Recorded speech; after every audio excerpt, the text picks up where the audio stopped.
desk now. Tahira. Thanks, Gary. So glad to hear that polls are go, at least on your end, and just hoping this weather just works out good for today's launch. I mean, people online are on the edge of their seats. We just checked numbers, and we are up to 1.1 million viewers right now. That's almost double when we checked last time. And right now, we also have Columbia, South Carolina is leading the viewership, so interesting to see how that changes. Let's take a broader look at the conversation online with this heat map of the United States. Now, this shows Launch America mentions by state over the past week, and we have California leading right now with the most mentions, and I'm very surprised. I really thought the Space Coast would take it home, but let's see how this changes over the course of the broadcast. And with that, let's see what y'all are posting online right now. Guys, I mean, check out these outfits. Absolutely love it. Love to just see how people are making things creative for this launch and really making it their own, putting their personal touch on it. Let's take a look at another. Oh, we are back to the Launch America heat mentions, so let's see how that changes over the course of this broadcast. But really fun to see those photos online. Oh, we have another space pet, guys. These do not get old, so please use hashtag Launch America on social media. Right now, it looks like we have Astronaut Boris, who is ready for his launch in the Crew Dragon capsule.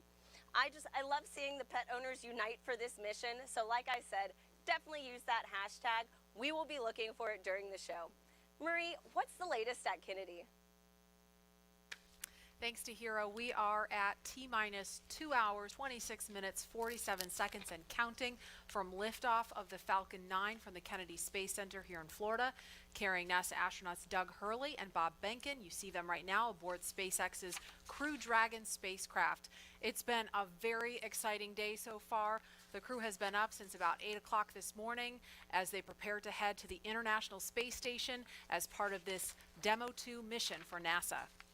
And as we speak, the astronauts, as you saw, are inside Dragon and have completed their comm checks, so now they can communicate with the teams here on the ground. And their seats have rotated upright to their reclined launch positions, allowing them to see and access the display panel. And now they are about to, they initiate their own suit leak checks to make sure that their seat is in proper working condition before liftoff. And in just a little bit, at about T-minus 1 hour and 55 minutes, it could happen a little bit sooner though, we're running a little bit ahead of schedule, we will see the closeout team begin to close the side hatch in preparation for flight. And that's going to be one of the key visual milestones on the timeline to liftoff. Now, we want to take you to a couple of special guests we have joining us. They are with Daryl Nail at the OSB-2 viewing location, NASA Administrator Jim Bridenstine, and also Kennedy Space Center Director Bob Cabana is there with Daryl. Hi, Daryl. Hi, Marie. That's right. We're in the fifth floor of the Operations and Support Building here at the Kennedy Space Center with a nice view of Launch Complex 39. And the two men that you mentioned are here to join me to answer a few questions. We're excited to have them both here. And they are, of course, Bob Cabana, the Director of the Kennedy Space Center, and Jim Bridenstine, Administrator for NASA. Gentlemen, thanks again for making the time to be here. Of course, the big story right now, Jim, is the weather. So let's talk a little bit about that. We can see there's some clouds building. That was forecast. You took part in a weather briefing this morning. What do you know about the weather and the decision that was made to say, hey, let's give this another shot today? Yeah, so what got us last time was the electricity in the atmosphere, and of course today there are in fact buildups. It doesn't look like there are thunderstorms at this time, but they are expected. The question is, when do those thunderstorms go away, and when those thunderstorms materialize, where are they located? We are predicting about a 50-50 shot of going this time, but given the fact that we are in late May in Florida, we have to take every shot we can get. So it's not likely that in a couple of days it's going to be any better than it is today. So we are a go for launch right now, and we are hoping that the weather will hold up. We almost made it on Wednesday, and the trend is better today than it was on Wednesday. So we'll see. And I saw a forecast that said the clearing is supposed to happen right around 3 o'clock in the afternoon. So that's right. We're hoping that launches at 3:22, right. Clearing, you know, at the earliest 3 o'clock, at the latest 3:30. So depending on when that happens, we'll either be go or no go. But again, we're going to take every shot we've got. Also watching the downrange weather for a That's right. potential rescue in case there were an abort. That's right. So, we have these staging areas. When we go from the first stage to the second stage, that's a higher risk evolution. We want to make sure that in the case we have to exercise the launch abort at that point, that the weather is good. And of course, that's off the coast of North Carolina. The big thing there is it's great that we have a launch abort capability. The challenge is that launch abort capability includes parachutes. And with parachutes, you've got to make sure that you've got the weather to come down. If there are thunderstorms or downbursts or high winds, that's problematic for the parachute system. Right, and sea states as well, bouncing that Exactly. capsule around in the ocean. Bob, of course, you're an astronaut. You know what it's like to hit the reset button and do it all over again. Get into the spacecraft, get ready to go, only to be told, no, we're not going to go today. We're going to try it again. What's that like? And then tell me about the mindset as you have to kind of reset. Do you feel less anxious? Do you feel more comfortable the second time around? You know, Daryl, first off, my last flight, we counted down to 18 seconds and didn't go. Man, and when you get to 18 seconds, you're ready. The key is, it's the training that we go through. All the repetition that we do, we practice everything, including scrubs. And just because you didn't launch doesn't mean you don't have something to do. So you got to go through those back out procedures. It's all done very professionally. Then it was out of the vehicle and into the Astrovan, back to crew quarters. And we had a positive attitude. We got a good night's rest. And we went through it again. It's a matter of doing your job. And these guys are well prepared. It's all part of what we do. Yeah, they stopped the count at 17 minutes, but you had it all the way up to just a few seconds. That's a big difference. And the truth is, the next night, actually everything went really better. The weather was bad the first time. I was kind of glad we scrubbed. And we scrubbed for an issue with the vehicle that they later sorted out. As it turned out, we wouldn't have had enough prop to rendezvous with the Russian functional cargo block. But the next night, it was just a perfectly smooth launch count. Everything just went like clockwork, and it set the stage for an awesome mission. I think you told the press before you walked out, I think you were over there at Astronaut Crew Quarters, we're going today. I'm wondering where's the source of that confidence coming from? I just got a feeling, you got to have a positive attitude. I watched a lot of weather down here supporting shuttle missions, and I'm hoping that those clouds over the I-95 corridor, that the Indian River keeps them west of us, and that stuff that's building offshore is far enough off that we can stay in an open window here at the Cape. Good. Well, we got your positive vibe going, and we appreciate that. Jim, when you were down in the astronaut crew quarters and when they were suiting up, you got a second chance to visit with the astronauts. Kind of tell us about that, and what was their demeanor, what was their mood today? So again, they seem loose. They were loose last time. They're loose this time. They're definitely ready to go. They're excited. They've been wanting to go for a long time now. I'll tell you one thing that I thought was a little interesting is, Bob Behnken was making fun of Doug Hurley because on Doug's last flight, they scrubbed 5 times before launching on the 6th time. So Bob Behnken seems to think that Doug Hurley is the problem in this case. But to see them joking about that as they're getting suited up, ready to go, yes, they're trained, they're ready, but they're also loose, and that's good to see because they're going to have to be on their game when we launch. These guys are pretty impressive, Doug Hurley and Bob Behnken. I mean, Doug Hurley, an incredible pilot. Bob Behnken, he's got a PhD in mechanical engineering. And he's a flight test engineer himself in the Air Force. Yeah. Well, in your assessment, why are these guys the right stuff? Well, this is a test flight, and we have great astronauts that are chemists. We have great astronauts that are botanists. We have really talented and diverse, a very very diverse astronaut corps in general. But this is a test flight, and for a test flight, what do you want? You want test pilots. You want people that, for a living, they have made a living flying new things that have never been flown before. And Bob Behnken and Doug Hurley are the 2 people that you would want in a test flight, and that's exactly what this is. Bob, you're a pilot too. You want to weigh in on Doug Hurley? He seems like he's got the right mentality and a smooth customer. He's a naval aviator, a marine pilot, a test pilot. I'm all in. He's a great guy. Yeah. And tell me a little bit about in terms of the Kennedy Space Center, right? So you've been here since 2007, right? 2008. 2008. Sorry, off by 1 year. 2011, the Atlantis came to a wheel stop. Yeah, I grew up here. My dad worked for NASA. My uncle was a contractor. When that wheel stop happened, the next day, my uncle got the layoff notice, right? And in 30, 60 days, it was depressing. We're talking about thousands of people laid off. Super depressing. Atlantis landed on a Thursday. On Friday, 2,000 contractors got pink slips and walked out the door. Yet they worked on that vehicle. That was the best vehicle we ever flew, the cleanest. That's the dedication of the workforce here. Right. So, and take me back to that time. You called it a depressing time. You know, the fact that the shuttle program was something that the government completely had ownership of and paid for. Now we're moving into this commercial crew, which you've overseen making that transition. And tell me about that 9 years in which we made that move. Well, obviously, everybody was really attached to the shuttle. I mean, it was our history for 30 years. It did an awesome job.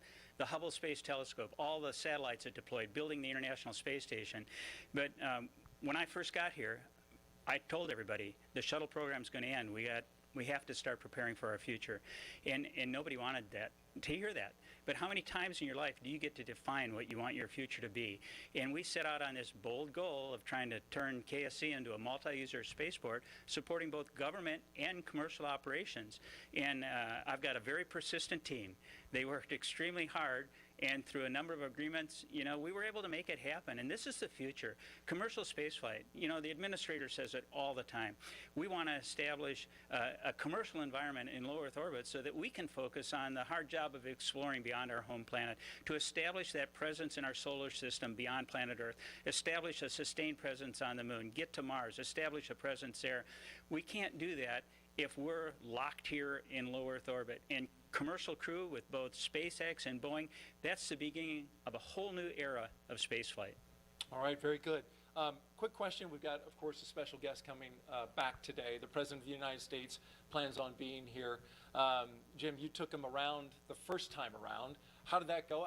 I think I saw a picture on Twitter. He signed some space hardware. That's right. So he took a look at the Orion crew capsule. Of course, the Orion for Artemis 1 is ready to go. And he signed, you know, a piece of hardware that will fly on the crew capsule for Artemis 2. So that's kind of, and not just him, but the First Lady and the Vice President and the Second Lady, they all signed it. So their names are going to fly around the moon on Artemis 2, which is exciting. But I just want to give Colonel Cabana a compliment here, because he did bring this spaceport through a very difficult time. And now it is a multi-use spaceport, and we do have commercial, and we have, in fact, even international launches here, and now we're going to have commercial crew launches. Bob has done a wonderful job transforming this spaceport. That's why we're doing commercial crew.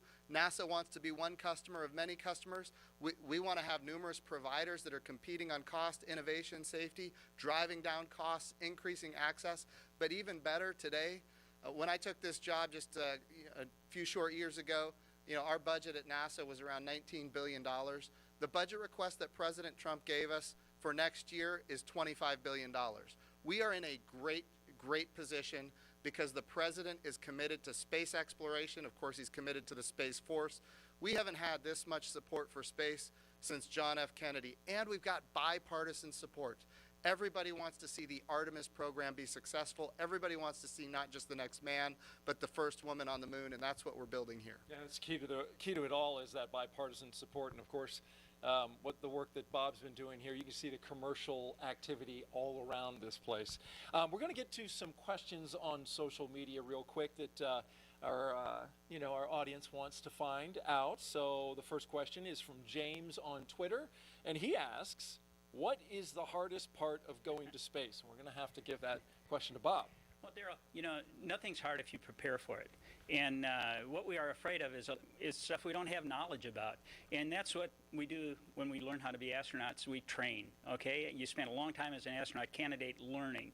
You spend a long time preparing for a mission. For an International Space Station mission, training around the world on all the different modules and everything, you know, it's like 2.5 years of training before you get on orbit for that time to actually do your work. So I'd have to say the hardest part is the preparation for it. But you are so prepared when you go. You just have total confidence. You know that you are very well trained for what you're going to do. You have an outstanding team on the ground supporting you. And that is so important, to have that ground support as you climb into that vehicle. You know that they've done their very best to ensure your safety and a successful mission.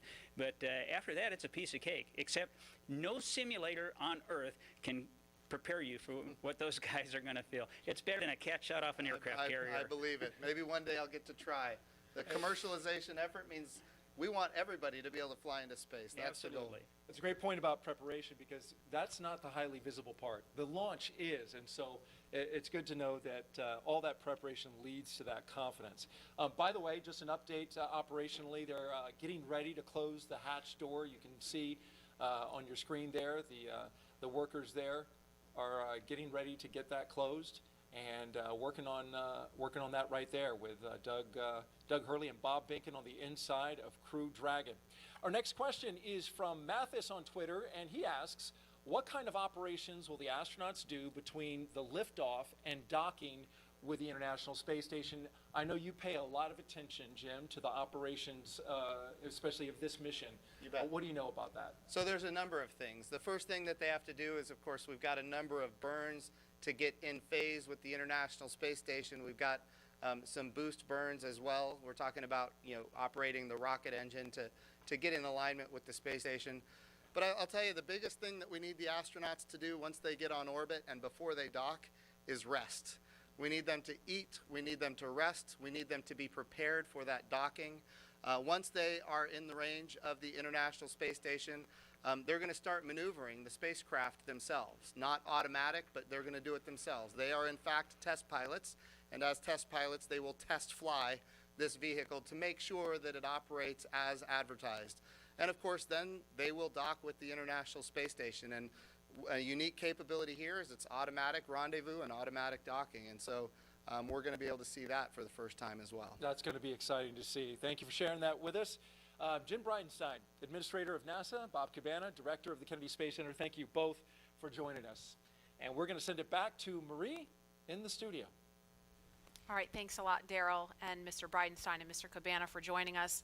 You can see some clouds starting to gather over Launch Complex 39A. We're keeping a close eye on weather. Again, 50% chance of launching today. We just got to see what the weather's going to do. A little bit ago, we heard the crew complete their comm checks live on the air. We saw their seats rotate. That helps get them into a little bit more comfortable position for the G-forces during launch. And more importantly, it helps them be in a better position to interact with the screens in front of them. They completed their suit leak checks.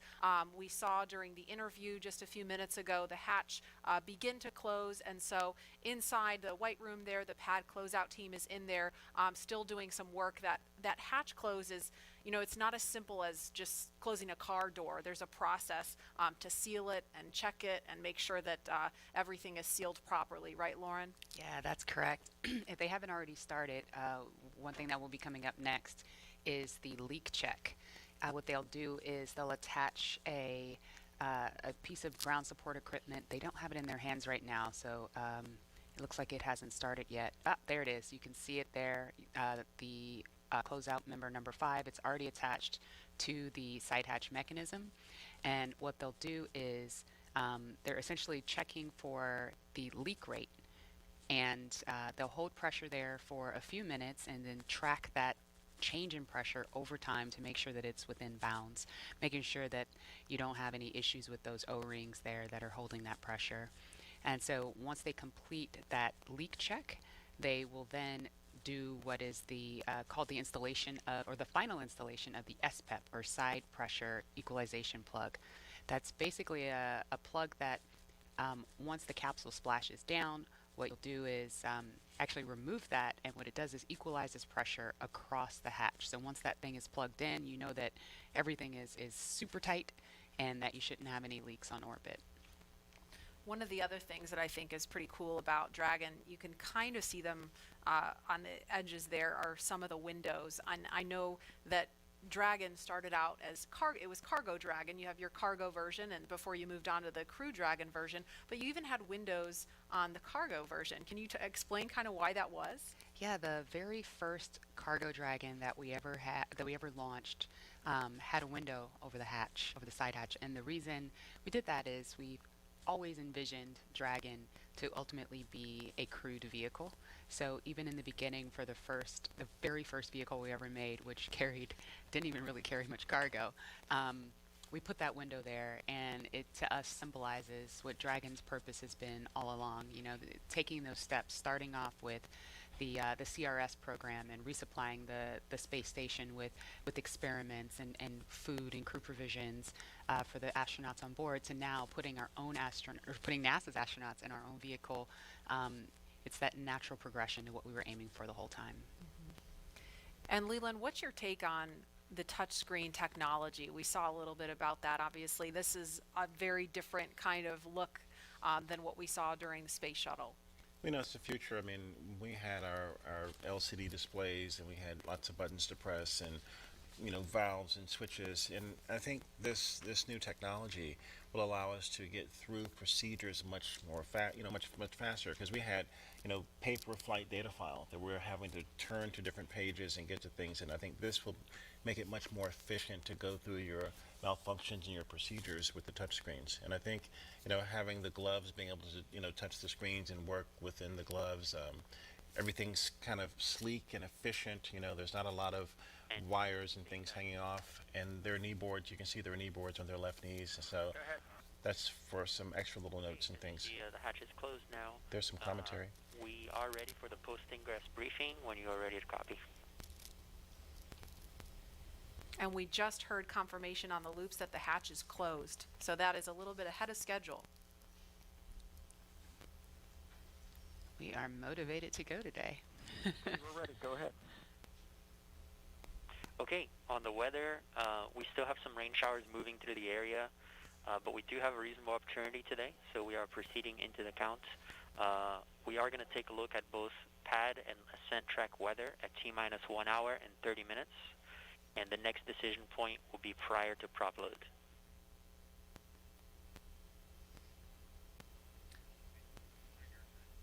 Okay, we copy. And on the vehicle health front, both F9 and Dragon health remains nominal with no items of note. So we just heard the weather is still iffy. Good news. Thank you.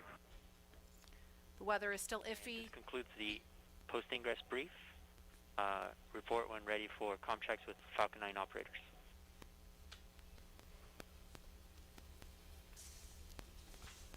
We are ready for the F9 operators.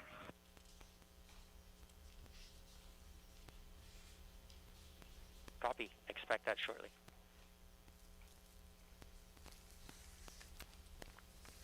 So when we hear that chatter pick back up, we're going to quiet right down so that you can listen into that along with us. But we just heard them discussing the weather briefly, still keeping an eye on that. But the next decision point is going to be before prop load. So we're going to press forward for now and then reevaluate before they start fueling the rocket. But in the meantime, it sounds like Falcon 9 and Crew Dragon are healthy. So the vehicle's in good shape, right? It sounds like kind of a little bit of a repeat from Wednesday, that we're just keeping an eye on the weather at this point.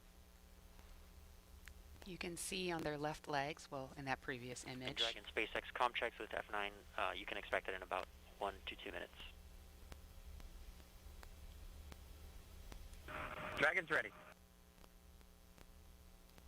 All right, on their left legs there, they have these satchels that are strapped to their legs. Inside are some crew provisions, including these tablets that you see that they have displayed there. You say, Lauren, those are tablets versus just knee boards that you can write on? Or the tablets are inside. Oh, they're inside. Yes. Okay. Okay. And so when would they pull those tablets out to use them? During the mission, Okay. while on orbit. Okay. And I don't know if it's coming, if the background noise is coming through over the air, but we hear the rain really picking up outside the studio here. So I'm kind of wondering if Bob and Doug are hearing the sounds of the rain clouds opening up over the pad. Looks like it's still kind of patchy out there. But again, we were following some thunderstorms that look like they may be making their way over here. It kind of looks like it's raining from that view. It's a little bit hard to tell through the haze.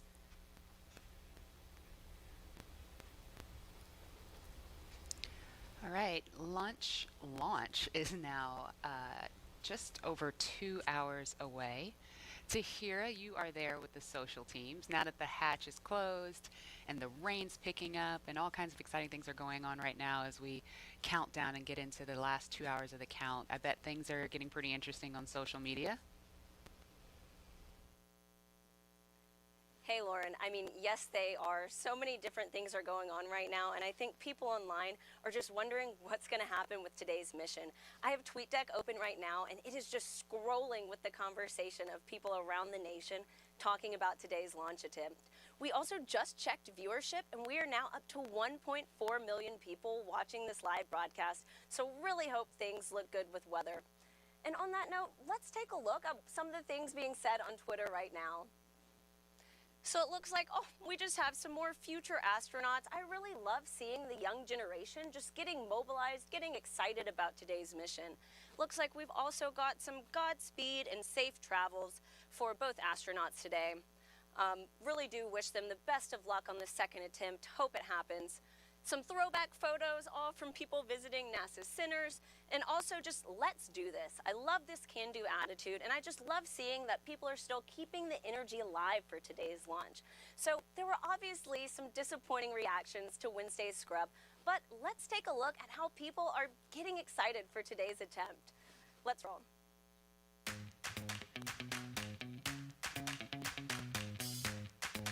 Ready for takeoff. Ready to launch America. 3, 2, 1, go!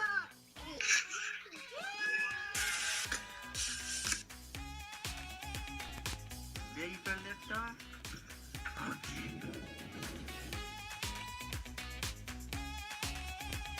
To infinity and beyond!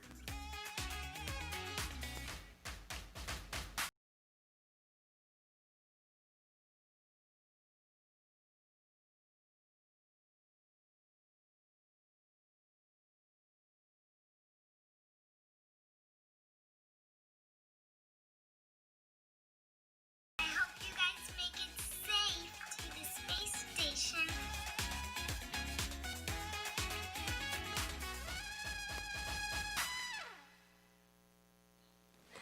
I mean, how fun is that video? I think I will definitely have to attempt the worm after this, but just really glad to see everyone in good spirits leading into today's second launch attempt, and I really hope everybody will have something to smile about. And with that, let's head back to Lauren. Lauren. Thanks, Tahira. So it looks like people are pretty stoked about today's attempt. Please continue to join the conversation by using the hashtag #LaunchAmerica across all the social media channels.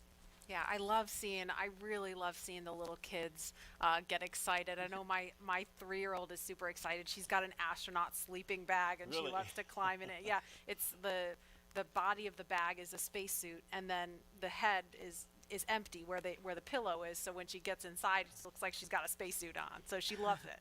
That's the inspiration for that next generation of explorers. They're going to take Doug and Bob's place one day. And I think we have some people out there that are so interested in our conversation about the worm and the meatball that they've created something called the worm ball. What? Yeah, I was checking my email during that because I emailed you guys the worm ball, and I was like, what is this?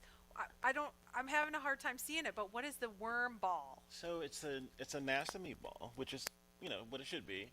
Yes. Okay, look at Okay, it. There it is. All right, thank you. I need yeah. a visual. So they took Okay. the angular NASA logo and put in the worm inside of the meatball.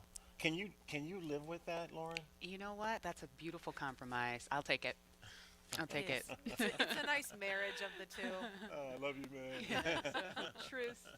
Truth. And there is another live look at Launch Complex 39A, and we have had the opportunity to share with you a lot about the SpaceX Crew Dragon sitting on top of Falcon 9, a lot about the crew themselves and the significance of today as the official return, we hope, of human launch capability to American shores. But we would be remiss if we did not explain why this pad 39A is hallowed ground.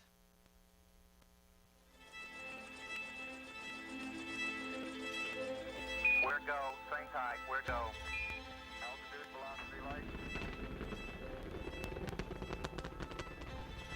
Many of NASA's storied missions began their daring journey from the exact same spot on Earth.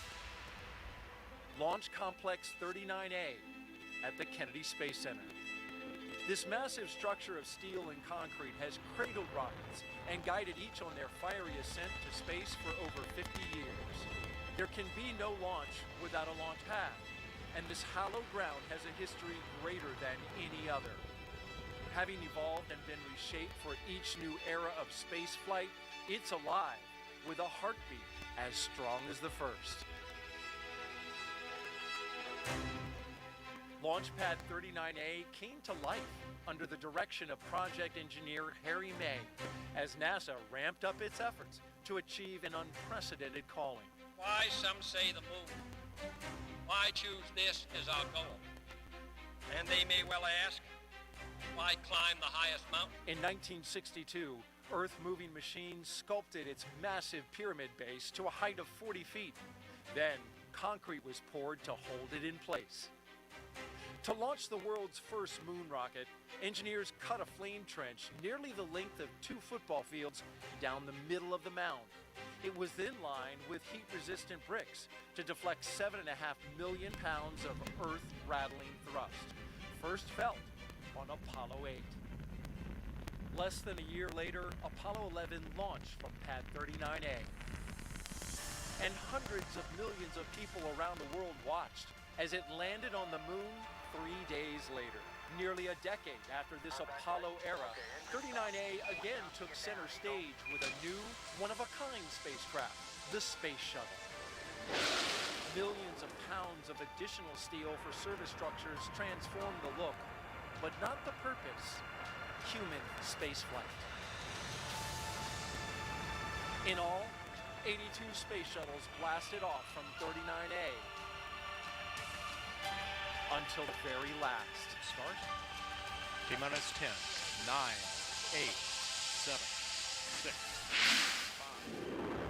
All 3 engines up and burning.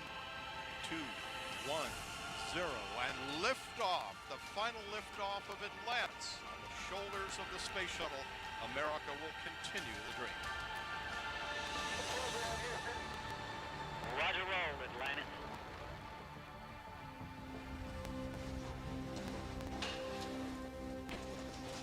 With the fleet retired, demolition crews removed the shuttle-era hardware to clear the way for NASA's monumental decision to lease this historic launch site to the private company SpaceX. Today, its sleek and modern design supports a family of rockets that has advanced the commercial age of American spaceflight. Now, 50 years after it first sent humans to the moon, this historic spaceport stands ready for the next wave of human exploration.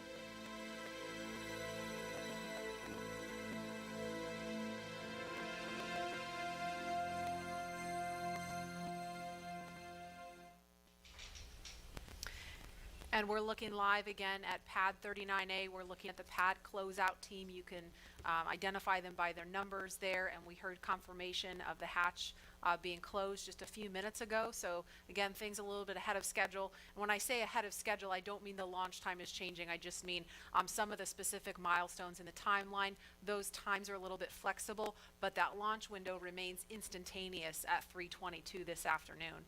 And Leland, you know, we just saw a piece about the history of Pad 39A. All stations, Chief Engineer, on countdown 1 for comm check with the crew. We're going to pause for that comm check. Falcon 9, guidance, navigation, and control. Dragon GNC on countdown 1, comm check. GNC Dragon, we have you loud and clear. GNC loud and clear. Stand by for comm check by the propulsion engineer. Dragon, prop on countdown 1, comm check. Prop Dragon, loud and clear. Prop loud and clear. Stand by for comm check with the avionics engineer. Dragon, avionics on countdown 1, comm check. Avionics Dragon, loud and clear. Avionics loud and clear. Stand by for comm check by ground segment engineer. Dragon, ground segment on countdown 1, comm check. Ground segment Dragon, loud and clear. Ground segment loud and clear. Stand by for comm check by launch control. Dragon, launch control on countdown 1, comm check. Launch control Dragon, loud and clear. Launch control loud and clear. Stand by for comm check by the chief engineer.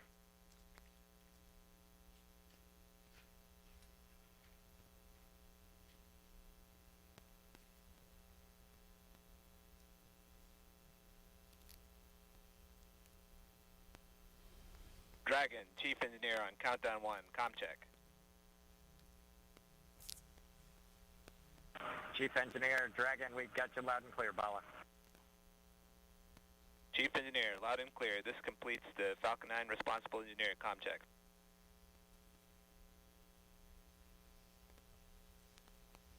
And we just saw a thumbs up from Doug Hurley. We listened to a series of comms checks there, and so everything. Chief Engineer on Dragon to ground.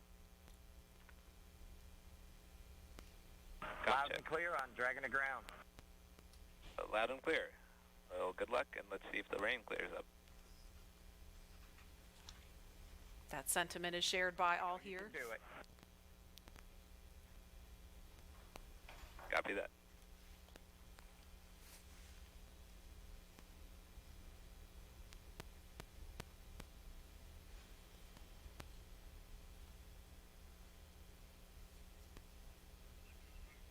So Bob and Doug, along with the launch teams and all of the rest of America, hoping the rain clears up here. But as far as comms checks go, everything sounded pretty normal, pretty nominal there. So we're just waiting on the weather to clear up. But again, there's a live look at Launch Complex 39A, the site of 82 space shuttle missions where they began, and of course Apollo, the first mission to the moon, Apollo 11 lifted off from 39A. And Leland, you were just 5 years old when that happened. Take us back there. Marie and Lauren, I was 5, and I was the antenna engineer during the broadcast. I was the kid standing behind the black and white Sylvania television holding the rabbit ears, and my dad said, move to the left, move to the right. And I was trying to look around the television to see what was going on, but they said, no, don't move, stay there. So I never actually saw the actual landing on the moon, Neil and Buzz walking on the moon. And the next day, all my friends in my community were like, yeah, you want to be an astronaut? We just had this momentous thing. I said, no. I didn't see it. I want to be Arthur Ashe, because Arthur Ashe trained 5 blocks down the street from where I grew up. And my dad talked about his excellence, his perseverance, his athleticism. And so it wasn't until I got to NASA, working as an engineer at NASA Langley, that a friend of mine said, you'd be a great astronaut. And I just laughed at him. And I didn't fill the application out, but another friend of mine got in, Charlie Camarda. And I said, if he can become an astronaut, I can become one. So I applied the next year, and I got in the 1998 class. And I think about this, again, storied legacy, Pad 39A. I was there in 2008 and 2009, Space Shuttle Atlantis, the last one that came in with Doug and the rest of the crew. And it's just an amazing time to see this new era with Lauren, with your SpaceX Crew Dragon about to take off. I never heard that story. I've got a million stories. A million stories. Wow. It's so cool that you do have a lot of these kids that are watching today who have never seen a flight, a human space flight from KSC before, and this is their first time. And I'm trying to remember back. I grew up in the shuttle era. And I grew up in Los Angeles, and I remember sometimes when the shuttle would land at Edwards Air Force Base, you'd hear those sonic booms, and you hear the double sonic booms in school, and we all just knew, oh, that's the space shuttle. It was just a thing. We just knew about that, and it did make me sad that there's an entire generation of kids who didn't grow up with that experience, and I'm just so proud that today, hopefully, we get to provide that for kids, and hopefully have more and more of these launches to the point where it becomes routine. Hopefully, never boring, but routine. And there's talent in every zip code, so you have to make sure that every kid has the opportunity to do these types of things. If they believe in themselves, then we give them the right tools that they can use to be in STEM fields. And we have a very diverse group of people up here working together to get Bob and Doug off safely. And I think more people that see this type of diversity will have a chance to say, I can do that too. Yes. Absolutely. And we have a lot of kids watching today, and we have an opportunity to hear from another really awesome role model, especially for the little girls in the audience. So we want to throw it over to Gary in Houston to talk to a very special astronaut standing by there. Hi, Gary. Hi, Marie. I have the distinct pleasure of being joined by one of NASA's record-setting astronauts and a recent resident aboard the space station, Christina Cook. Christina, thank you for joining us. It's great to be with you today. Christina, we're coming up on 20 years of continuous human presence on the International Space Station, and you were one of those humans. What's it like to see a new milestone like this launch unfold after so much history already? You're right. So much history indeed, and it's just been great to watch it all unfold.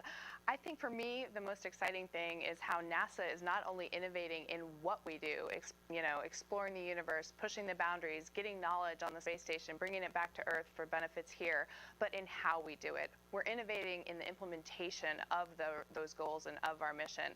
And what that means is that bringing in the private sector, bringing in a commercial space economy for low Earth orbit means space is going to be more accessible and more innovative. And it's just an awesome new era of history to be able to witness. You hold the record for the longest single stay by a female astronaut in space. What's it like living aboard for so long?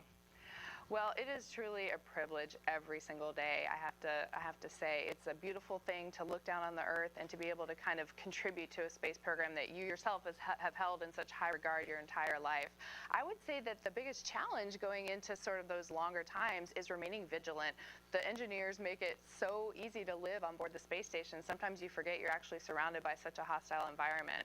So remaining vigilant both day to day to have that appreciation that you wake up with every day, and then also being vigilant, knowing that things could take a turn for the worse at any time, and you have to be ready to react to that. So it's a great privilege, but it also comes with great responsibility. You came to NASA after the days of the shuttle program, and you flew on the Russian Soyuz. What does it mean to have this private capability to fly astronauts to the station? Well, I think it's just a great innovation in terms of our partnerships. You know, when we started out, it was individual countries pursuing space exploration. We brought in the international aspect of it, and now we're really folding in that commercial aspect, bringing the innovation of all of our American industrial power and recognizing that the more partnerships we have, the more accessible, the more innovative space exploration can be. So it's an awesome time, and it brings with it so much more capability into the program as well. So it's not only how we're doing it, but it's what it brings. We're looking forward to having this transportation from private companies. How does it help you do your job in space? You know, I think one concept that we have in NASA for safety and to mitigate risk is called dissimilar redundancy. And here now we're bringing up a whole second way of getting crew to the International Space Station and getting cargo, last-minute cargo. So we're increasing how much science we can do on board the space station by twofold. We're increasing how we can, our options for getting items up, stowage items, supplies, provisions, science experiments. So we're really just banking on the extra redundancy to make the program that much more robust. We're watching Bob and Doug go through the final phases of preparing for this launch. What's going through your mind so close to liftoff? Oh, it is such a great day indeed. You know, it's interesting because I think it's not so much what is going through your mind, but what's not going through your mind. You know, you're not thinking about all the things could go wrong. You're thinking about enabling success by doing what you've been trained to do. One of the sayings we have is that on launch day, astronauts are sometimes the most calm people in the room. And I found that to be true on my launch day too. I think it's kind of this career culmination of everything you've learned, everything you've dreamed of, and you know that it's coming together in that day and that you're going to finally do what you're prepared to do, execute the mission, and it just really brings a sense of calm and readiness. NASA astronaut Christina Cook, always an honor to hear from you. Thank you. Great to be with you. Well, once Bob and Doug arrive at the station, NASA astronaut Chris Cassidy will be ready to welcome them on board. So in anticipation of their launch, he had this message for them. Hello, everyone. I'm astronaut Chris Cassidy, commander of Expedition 63 on board the International Space Station, flying 250 miles above the Earth. Like you, I'm excited about today's launch and the possibilities it will bring to America and to the world. But also, I'm very excited that two close friends will be arriving and joining the crew. I had the privilege of flying with Doug Hurley on both of our first shuttle missions back in 2009. Together, we came to the International Space Station and helped construct the amazing facility that it is today. Although this will be my first mission with Bob, it was my honor to follow him as the chief of the office when he left back in 2015 to begin training for this amazing mission. Personally, I've been very fortunate to fly in two different spacecraft. Launching from America on the shuttle, and most recently launching from Kazakhstan in the Soyuz. But I can't tell you how exciting it is to know that we're once again launching Americans from the coast of Florida. And finally, here's a story I'd like to share with you. Back in 1981, John Young and Bob Crippen launched on Space Shuttle Columbia, the very first space shuttle flight, marking the last time we flew Americans on a brand new vehicle. Roger. With them, they flew an American flag, representing America's technical prowess. Roger roll with Lennon. 30 years later, that same flag was flown to the International Space Station. This flag remains here today, waiting for Bob and Doug.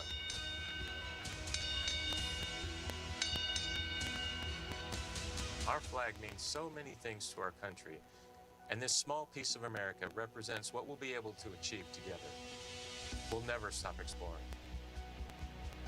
And so Bob and Doug can take this very special flag home to Earth, where it awaits its next journey to the cosmos. In a few years, the First Orion crew will take this flag with it around the moon. All of this starts today. I'll be watching outside the window along with everyone else in America and around the world. I can't wait to look out the window and see my friends on close approach. Go Falcon 9, go Dragon, and go Bob and Doug. I'll see you soon. And there again is a live look at Launch Complex 39A at Kennedy Space Center in Florida, where we are T-minus 1 hour, 41 minutes, 58 seconds and counting from liftoff of the Falcon 9 rocket carrying Crew Dragon with astronauts Bob Behnken and Doug Hurley strapped inside. We can see some raindrops on the screen there. It looks like rain coming down at the pad, but we're still monitoring weather, and it sounds like there's going to be another decision point before they start fueling the Falcon 9 rocket, which is scheduled to happen at about T-minus 35 minutes. So we just heard a little bit about where they're headed.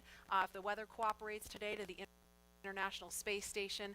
Leland, you've been there twice, and I know just from what you've told us, it's this Leviathan in space and the site of so much important work and partnerships happening. Right. Chris Cassidy is up there floating in the Columbus laboratory that I installed, or our team of us installed on STS-122. And I think about, using this robotic arm that was made in Canada. The European Space Agency built the Columbus laboratory, and my job was to use that arm and attach it to the International Space Station. And as it was getting closer and closer, the motion just stopped. And I'm like, what is going on? And there are 4 ready-to-latch indicators that have a very slight spring force that I was moving so slowly with the hand controller, the translational hand controller, that spring force stalled out the motion. And Peggy Whitton was behind me, and she said, Leland, there's some commentary. Weather update, I think. Go ahead, sir. Hey, Doug. We're still waiting for a weather update expected at 18 Zulu. Therefore, the next assessment will be closer to the propellant load time. We are currently no-go on launch weather, but we are showing an expected clear of 1830 Zulu.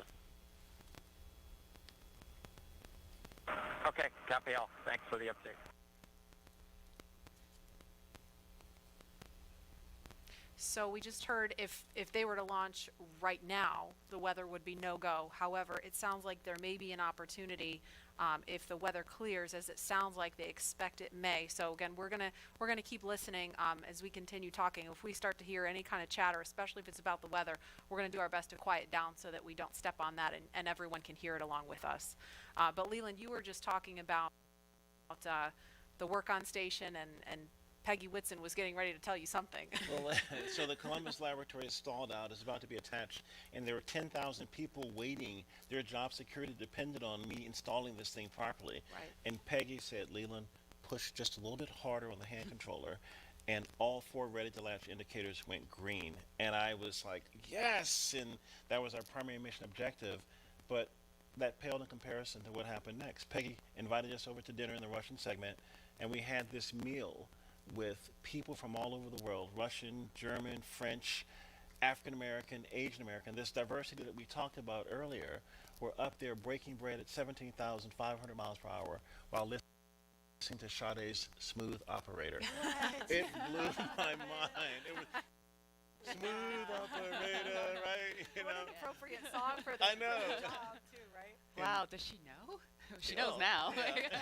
And Dan Tani actually changed the song from Smooth Operator to Arm Operator. So you see Arm Operator.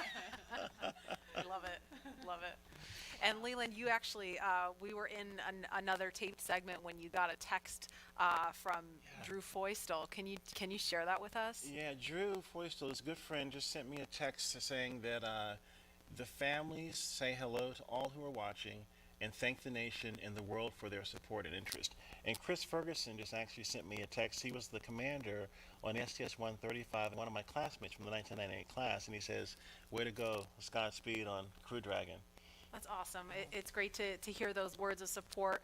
Thank you guys for watching and everybody following along at home. I mean, the COVID-19 situation has been just a tough time for people stuck inside, homeschooling their kids, still trying to do their jobs, and so it's really cool to be able to watch this happening. And we see the pad closeout team. It looks like they are getting ready, or they've left the white room and they've already come down the crew access arm, so they are getting ready to leave the pad now.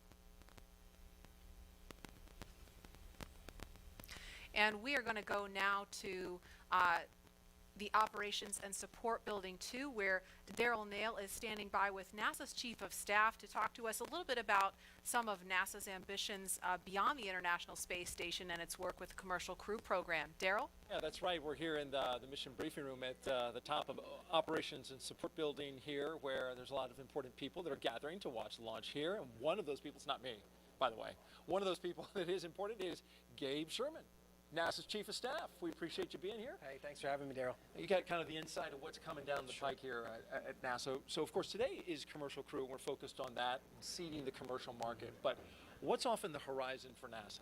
Well, I'll just tell you, it's an incredibly exciting time to be at NASA, and you know this. I mean, you're here every day. But whenever you think about what we're doing with Commercial Crew, in the horizon in July, we're launching Mars Perseverance, which is just going to be an incredible thing for us. You look at the end of this year, SLS, the largest rocket in the world, is going through testing right now, going through green run testing, and we're hoping maybe by the end of the year we could even get it right out here to the Cape, which would be just an incredible achievement for our team. So there is no shortage of things to be excited about at NASA right now. And it feels like everything is really starting to happen here recently with everything that you just mentioned. And if we get that first Artemis launch, that could be right around the corner as well. Oh man, we're looking at I think late 2021 is what we're looking for. And so you think about SLS potentially moving from the green run to the Cape. You've got Orion finishing up its last little bit of testing. It moved from Plumbrook earlier this year, our station up there in Ohio, down to KSC. So we're looking at checking it out throughout next year. And hopefully we'll have the first integrated flight of SLS and Orion at the end of 2021. And I'm telling you, that is going to be a moment. That will be exciting. Yeah. And there will be a thunderous boom right here at the Kennedy Space Center.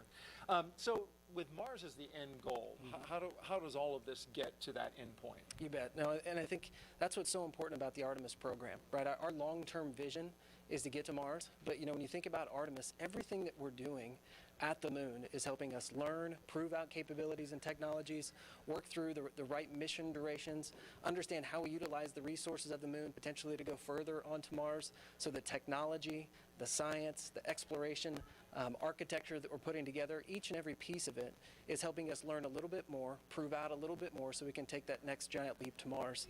And so everything that we're doing at the moon helps prepare us to move on to Mars. How about the activity in low Earth orbit, like Commercial Crew, which is happening today? How does that help us for missions to the moon? Yeah, I think anytime you're launching humans, you're learning, right? And you're taking what you've learned and you're moving it forward to the next mission. But I think it's really about the business case. If you think about what Commercial Crew is, it's NASA moving from owning and operating hardware to buying a service, right? And if you remember, just a few weeks ago, we awarded 3 contracts on the human landing system to commercial companies. And so we're hoping that we move to a day where we're actually buying a service to get our astronauts back and forth to the moon.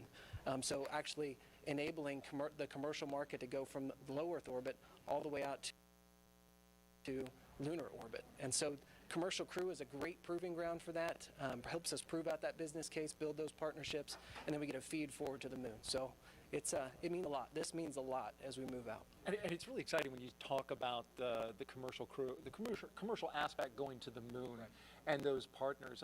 They're going to be studying those landers to see if they are viable for NASA? Yeah, working through a tremendous process with the commercial providers and NASA engineers, going through initial designs right now, looking at the capabilities that they've proposed, and then trying to make decisions on which landing system goes early in 2024, which landing systems are better prepared for sustainability out in the later 20s. And so that is going to be an ongoing process throughout this year and moving into next. So it's going to be really exciting to kind of see what comes out as, hey, this is the lander that's going to take the first woman and the next man to the moon in 2024. Right, so different than the time of Apollo when we went to the moon, and that program ultimately came to an end. The idea here, though, is to try to create some sustainability. Talk about that. Right, and sustainability, you can get to sustainability if you have reusability, right? And that's what we're seeing with Commercial Crew for sure.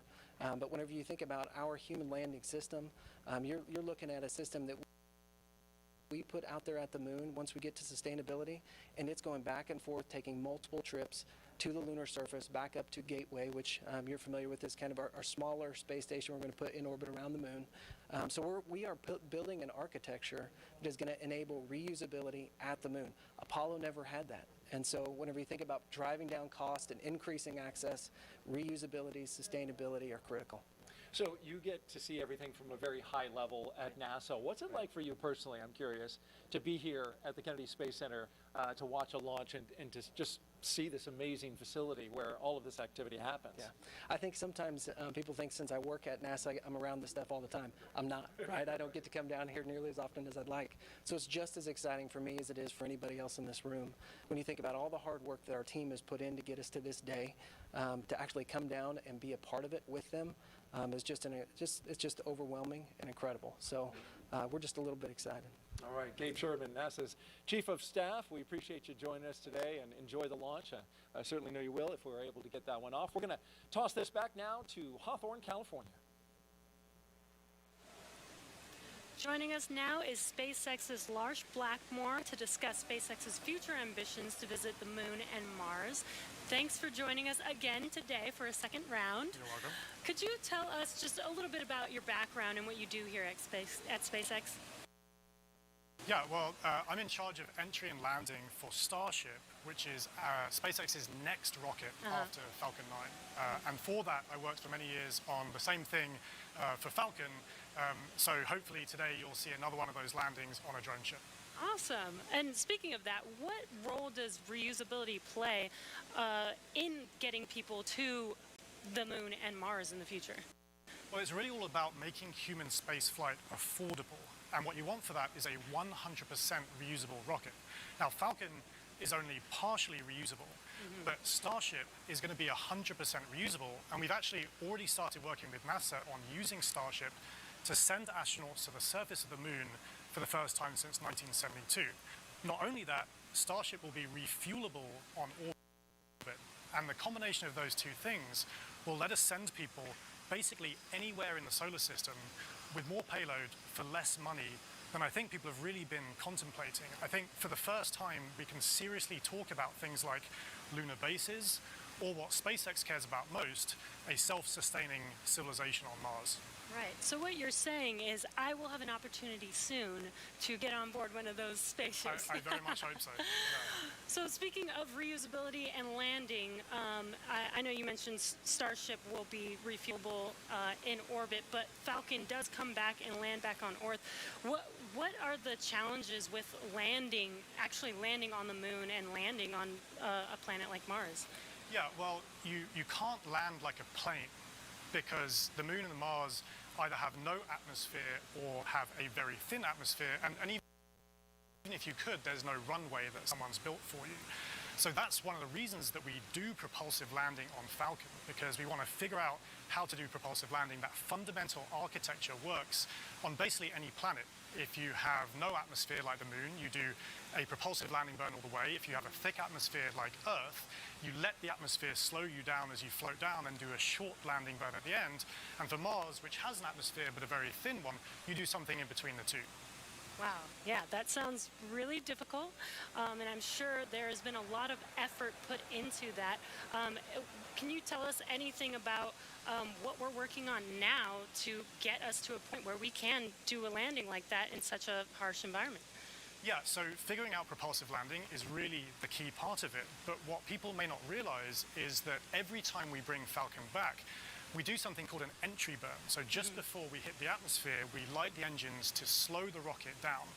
That happens high up where the air is very thin, and it just so happens that the conditions there are very similar to what a Mars landing burn would look like. So even though it takes months to get to Mars, and you can only do it every 2 years when the planets line up, we effectively get to practice Mars propulsive landing every time we bring Falcon back, including, hopefully, today. Wow. And as you mentioned, every time we bring Falcon back, we learn something new. Can you tell us a little bit more about what we learn after the vehicle has returned and we're able to check out the vehicle? Yeah, so Jessica actually mentioned this earlier, that I talked about how cost is really one benefit of reusability, but reliability is the other benefit. I mean, imagine that you do all this planning to send a rocket up through the rigors of launch and re-entry, but you don't get to see the rocket afterwards. And what we would like to do with reusability, what we've been able to do with Falcon 9, is see the rocket, inspect it, and because of that, we've been able to correlate our models pre-flight to what actually happens when you launch, re-enter, and land a rocket. Right, instead of just guessing what happened to the vehicle after it's left. Exactly. That is amazing. Well, thank you again for joining us today for a second round. Hopefully the weather works with us today in a couple hours, actually. Let's throw it back to KSC with Marie.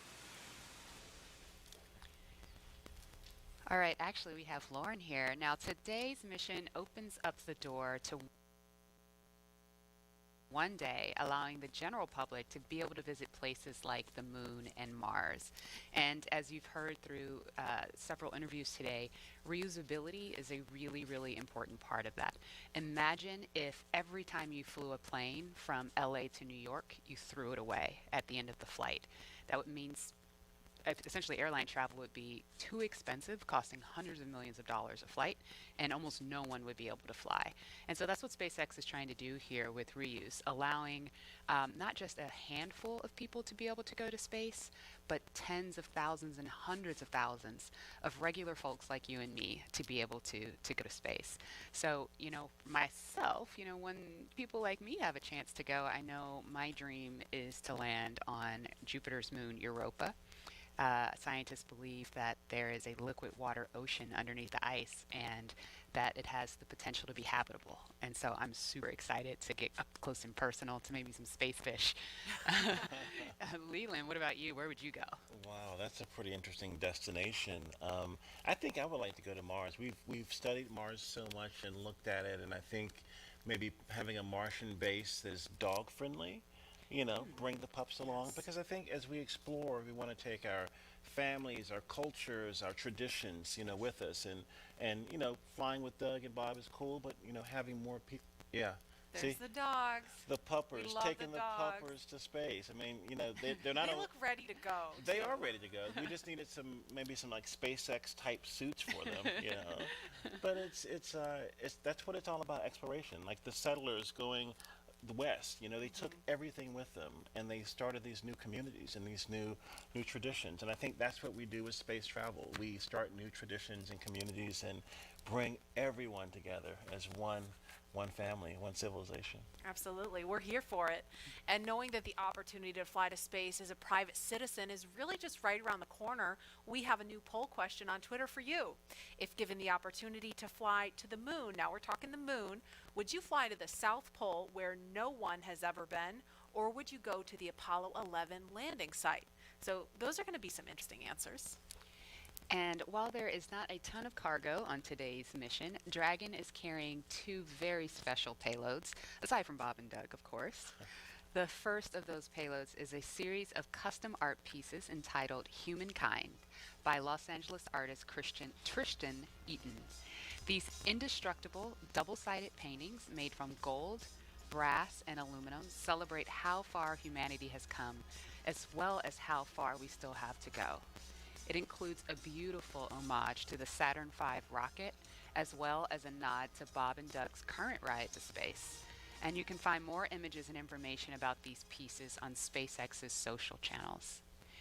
Next, in the spirit of inspiring the next generation of explorers, we wanted to celebrate the class of 2020, from kindergarten all the way to graduate school. So SpaceX and NASA invited students from around the world to submit their photo to fly on America's first human spaceflight in nearly a decade. Each graduate's photo was used to create a mosaic image of our beautiful planet Earth, which we printed, and it's now being flown aboard Bob and Doug's flight on the Crew Dragon spacecraft. We received nearly 100,000 photos. That's a ton, so thank you and congratulations, graduates.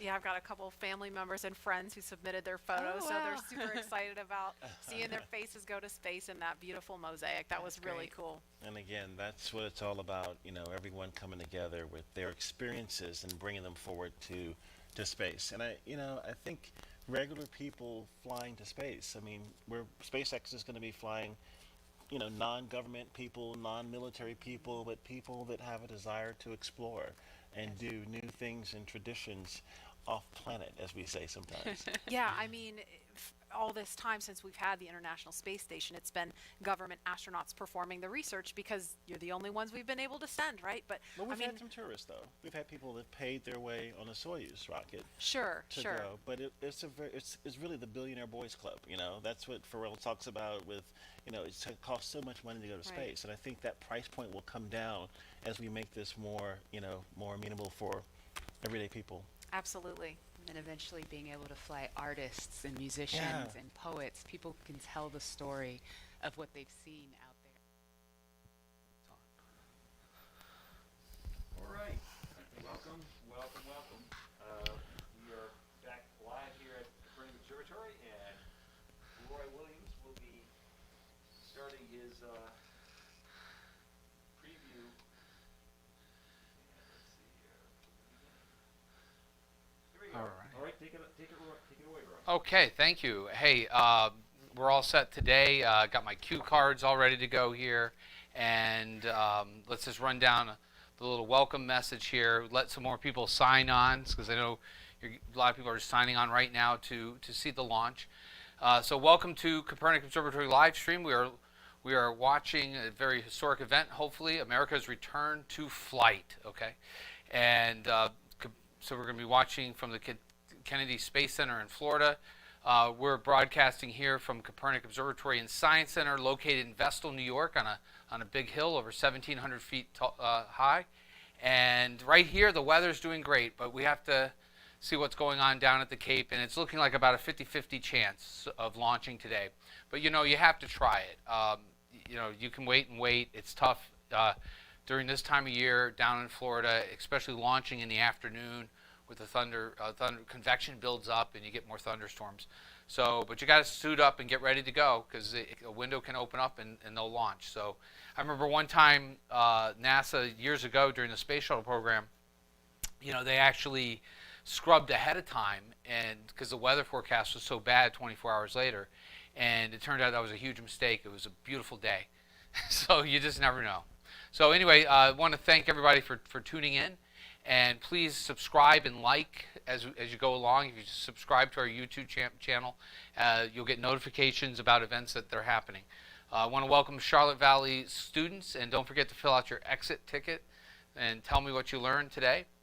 And all right, so here we go. Let's move on down. I got my little clicker here to go through the slides, and they're calling this demo launch SpaceX 2 Demo 2 because it's the second flight. First flight was unstaffed, uncrewed. This one has 2 people on it. We'll talk about those astronauts in just a moment. But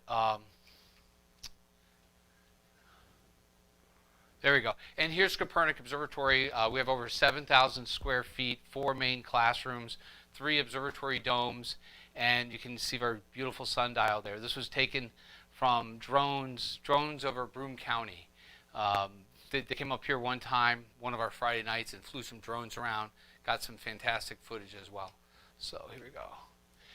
And so SpaceX and NASA is a partnership. SpaceX is a company that was started by Elon Musk about 15 years ago. Elon Musk immigrated from South Africa, and he actually started PayPal, and he got a degree in physics and decided not to go on to get his PhD, and decided to start PayPal was getting really busy at the time. He ended up selling PayPal to eBay for a lot of money, and that's how he was able to start SpaceX. Some of you might also know him from his car company, Tesla. But SpaceX is returning human spaceflight to the United States with one of the safest and most advanced systems ever built.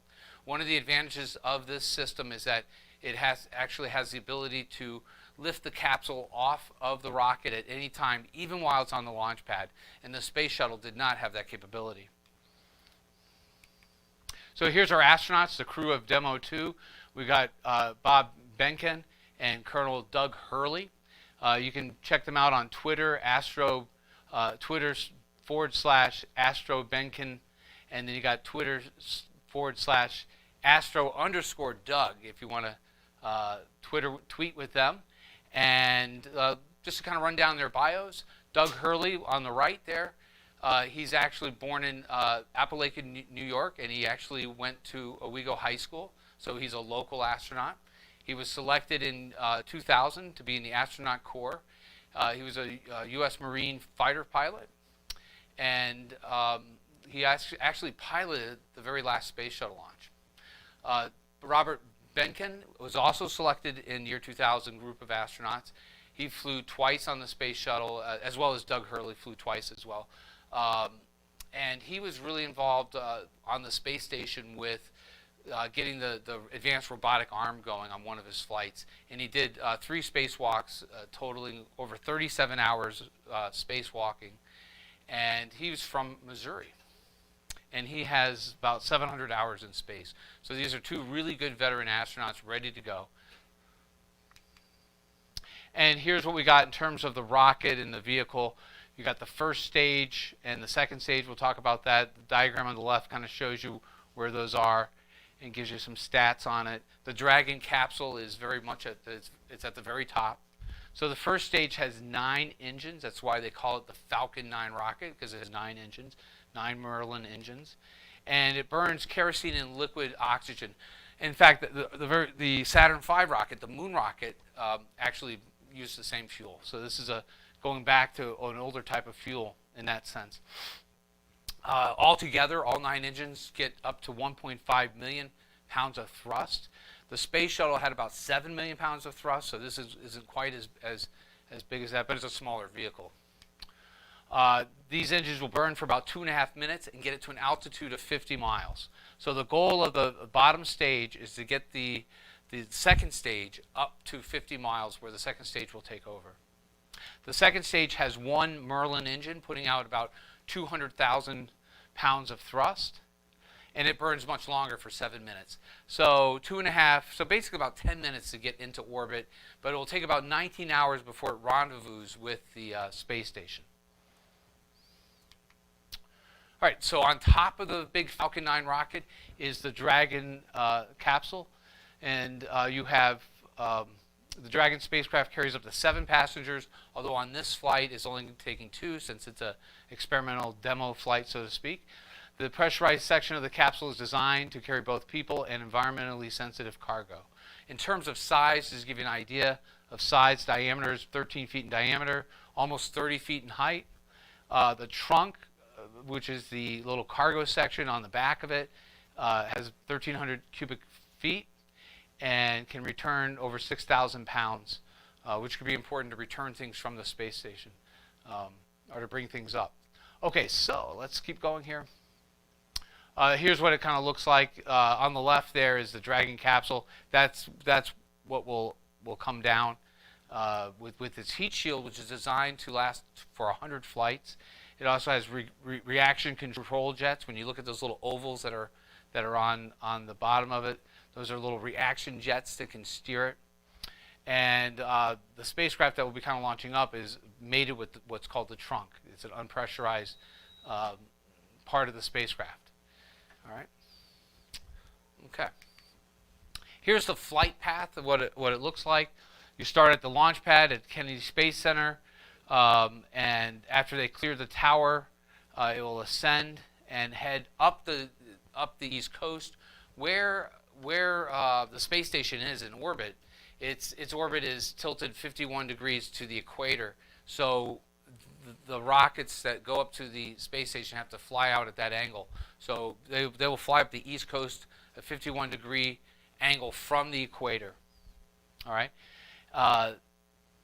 And we mentioned the concept of separation of once the two stages separate, the bottom stage will actually flip around, burn one of its engines, and make its way back toward Florida. Sometimes they actually land on land itself next to the Kennedy Space Center. Other times, like today, they're going to land on the actual drone ship. So we'll talk about that in a second here.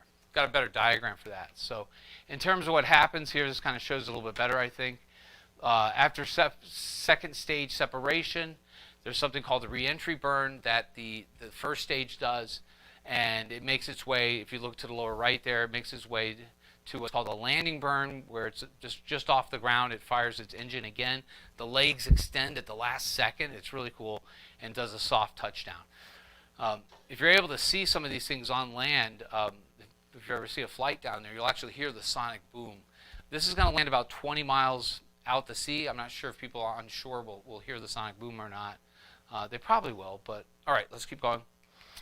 This is what it looks like as it's coming down in the atmosphere. So you got these square things at the top. Those are called grid fins. They produce drag and slow the first stage down as it re-enters. And so what's fascinating about this is that compared to other launches, there's two things to watch. There's going to be the landing of this first stage as the second stage is heading into space. And as it gets lower, the central of the 9 engines will fire and so forth. That looks great. That looks like it's CGI, but that's a real picture. Fantastic. You can see it's kind of scarred and burned a little bit. Whoops. And right here is what I'm talking about, how you're going to get to see two things at once. So after the second stage separates, you're going to see the one Merlin engine over there to the right. It's going to start out being gray, and then you're going to see it glow orange because it's getting hot. That kind of surprised me when I first saw that. I thought that was pretty amazing, and it kind of made sense. Oh, yeah, the engine nozzle is going to be hot. We never got to see that before until SpaceX started putting cameras next to the nozzles, which was really neat. And then you'll see the other image on the left will show the first stage heading back toward Earth with the grid fins, and you'll see them moving around. That one looks like it's going to land right at the Cape. Like I said today, the one's going to land in a drone ship. Speaking of which, I think I got a picture of that. Yeah, whoop. Things out of control. There it is. So here it is landing on the drone ship. So obviously it's more difficult to land out at sea. You got the water and the waves, and if the boat's moving around, it does make it more tricky. On YouTube, they do have some spectacular crashes, so that you can see. Some of them involve drone ships. And here's how the capsule will look like when it returns to Earth. So the original plan was they were only going to stay a few days, but now NASA says they're going to stay, one to several months. So the crew is going to be up on the space station for quite a while, and then they're going to return to Earth and splash down in the Atlantic Ocean. So this is what the first test looked like. And now what I want to do is kind of count down some of the things that go on with the countdown as well as the flight. So you're going to notice it's in hours and minutes here. So at T minus 3 hours to go, you start loading up the rocket fuel, the kerosene. At T minus 235, you start loading up the liquid oxygen, also known as LOX. And then at T minus 130, you're basically loaded up with your fuel. And at 10 minutes to go, I'm not used to this hour-minute thing. At 10 minutes to go, the Falcon 9 terminal count auto sequence starts, so the computers start taking over at that point. And at 2 minutes to go, 2 minutes is critical. That's when several things are going to happen at once if you're going to launch or not. If you make it to the 2-minute mark, chances are it's going to launch. At that point, the launch director verifies a go for launch. In the old days, you would hear all these people saying go, flight, go, range and safety, go. You'd hear all these people shouting out. Now they just do it with the click of a mouse, so it's not as exciting. And then also at that time, from the U.S. Air Force, the flight safety range officer will declare if it's safe or not to fly because sometimes boats can get in the corridor where they're not, or airplanes where they're not supposed to be. So that's the final check there. And then at 1 minute to go, the flight computer takes over and does pre-checks. That's really the key point. Once you get to 1 minute and you get below 1 minute, the computer has checked everything out. Chances are, if it doesn't spot anything, that you are going to go at that point. 40 seconds to go. You have something called the sound suppression water system. This was really important on the space shuttle. I'll show you a picture of that coming up. The next slide will show you that. But the sound suppression water system is where we flood underneath the pad millions of gallons of water. And what that does is that it suppresses the sound. The rocket is so loud that you need to absorb the sound, otherwise it will damage the rocket. We found this out particularly on the very first space shuttle launch. They didn't expect it, but the sound of the space shuttle was so loud it really exceeded design almost. So they said they figured out they had to put in some type of system to absorb the sound. And that's at 40 seconds. They get that thing armed, ready to go. And then at 3 seconds here, at 3 seconds to go, the engines start igniting. So there's 9 engines to start. You don't start them all at once, but milliseconds apart or ever small amounts of seconds apart. There's a certain sequence that they fire.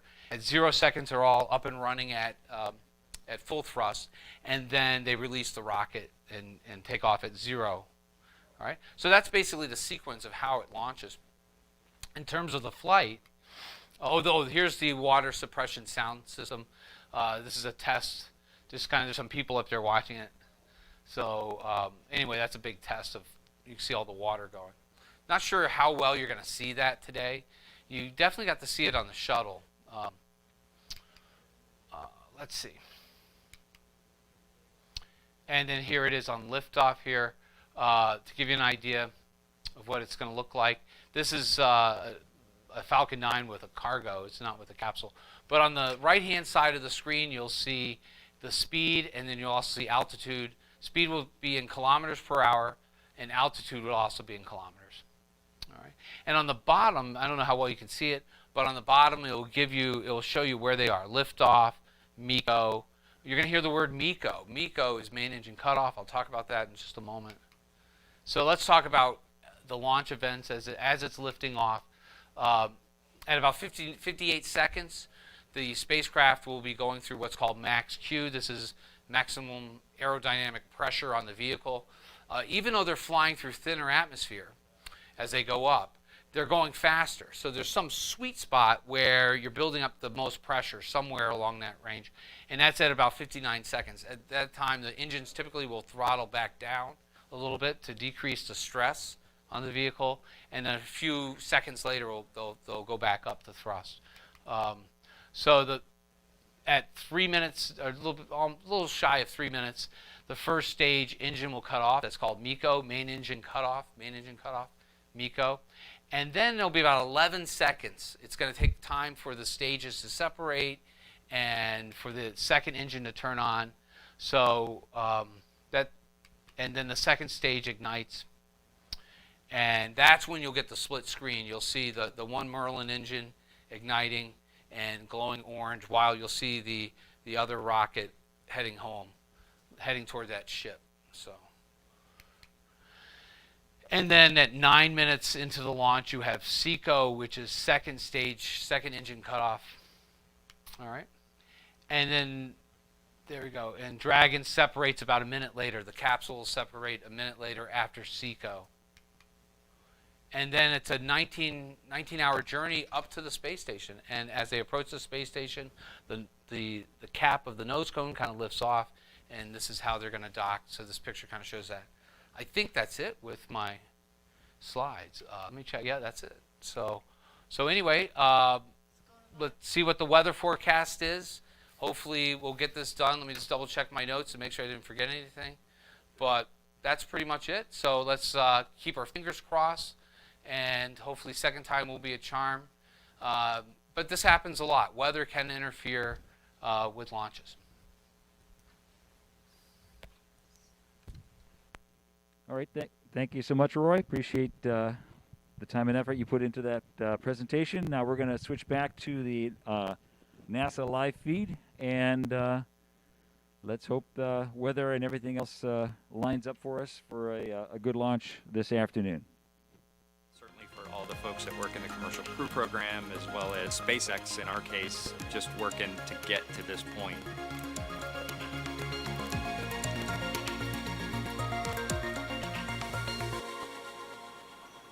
And we're a little over 1 hour, 3.5 minutes away from launch. Now let's learn a little bit more about the man sitting next to Doug Hurley inside Dragon, NASA astronaut Bob Behnken. My career at NASA has kind of spanned a couple of decades at this point. I arrived with the class of 2000, went through the training program, primarily focused on the space shuttle and the International Space Station, learning those systems. Having launched a couple times on vehicles, you know, the second time was definitely different than the first time. You can feel a little bit guilty of, hey, should I study one more thing, or is there one more piece of information I should get? Am I really prepared or not? So that's definitely different between where I was on my first flight and where I'm at right now. For me personally, as a spouse, watching everything that Bob has put into this over the last 5 years, the dedication that he's shown, the perseverance is pretty special. For both of us, though, the way our minds work, it won't be until sort of the mission is complete that you have really a chance to savor it and celebrate it. This is a huge accomplishment for an Air Force flight test engineer to be part of the demonstration mission of a brand new vehicle. It's going to be amazing. Without a partner that has that same appreciation, I think it can be challenging for some folks. There's a lot of work and a lot of time that takes away from family that that my spouse appreciates, and I love her for that. On a deeply personal level, I'm really excited that my son is going to get a chance to see me launch into space. Being an astronaut has been a little bit of an abstraction thing for him because he's seen me do it in old videos, but he hasn't seen me do it for real. And so I'm excited for him to see this launch. Really, my role on the Demo 2 mission is to make sure that we get this vehicle tested and evaluated so that we can move on to more operational missions at the International Space Station. We've got a lot of objectives on board the vehicle that we need to accomplish to really make sure that it's good to go. We'll make sure all those systems are working during the test flight so that the future missions will have them available even if they don't plan to utilize them. Through years of the NASA team, helping to share that experience and teaching them the lessons that we've learned by going through this. Now there's another capability in the U.S. besides NASA to operate something of this magnitude. I want to thank the entire Commercial Crew Program team that's worked together to get to this point where we've got vehicles in the launch pad ready to head to the International Space Station.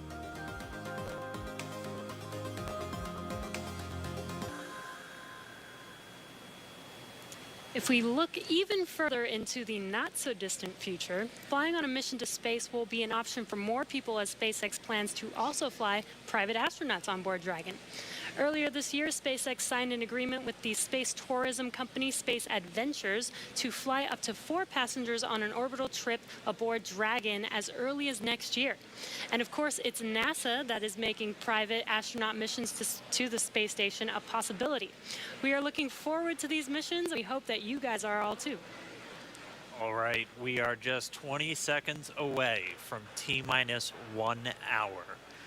This is going to be a really big moment that everyone's going to want to listen to. We're expecting a weather update, obviously hoping that the weather is improving, and so we should find out in the next 10 seconds or so. So we're going to stand by for a moment and wait for the Corps to give Bob and Doug a call, and then we'll all hear Dragon, the latest. SpaceX, we're at T-minus 1 hour. You are go for Section 6. When ready, report go for launch. We'll put it in work.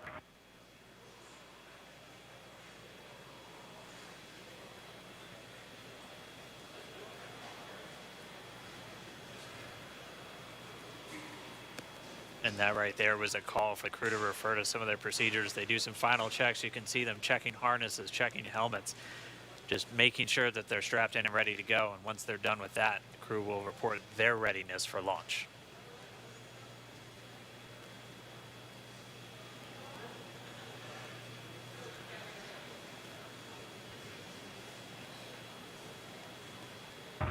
SpaceX Dragon in 6.4. Bob and I are go for launch. Copy. Go for launch. And next up will be go no go pull at T minus 45. Dragon cap. All right, the crew is go for launch. So we are inside of 1 hour, still waiting for the weather update. But I mean, this day is one for the history books. We're returning crewed launches to station from American soil on American rockets. It's been almost 9 long years since we retired the space shuttle program. I remember that day. I'm going to remember this day. It's been a long road to get here, countless hours by thousands of dedicated professionals from NASA and SpaceX. It's been an exciting week, but this last final hour is just so exciting right now. Today's mission will be Crew Dragon's second test flight and its first test with humans on board. It's been an awesome countdown so far. Weather, we're still waiting for that update, so it's still a watch item, but the crew is go for launch, so at T minus 45 minutes, hopefully we'll get an update on that weather. We've had a really clean countdown so far. It started with suit up just over 3 hours ago. The SpaceX team helping Bob and Doug put on their suits, conducting initial checkouts, including an initial pressure and leak check before they got to the actual walkout. And all of that done in that operations and checkout facility. The crew walkout was where Bob and Doug gave their final goodbyes to friends and family gathered outside the operations and checkout building before they began that roughly 20-minute ride to pad 39A. Really touching moment, saying goodbye to their family, both their wives and sons right in front of them. Yeah, very touching moment. It's incredible to be able to watch these moments. And as they got into their Teslas, we got to watch them ride all the way to the pad, and we got some great footage there. And as you can see on your screen, this is some playback from earlier of them getting into those Teslas, about to make that drive down to the pad.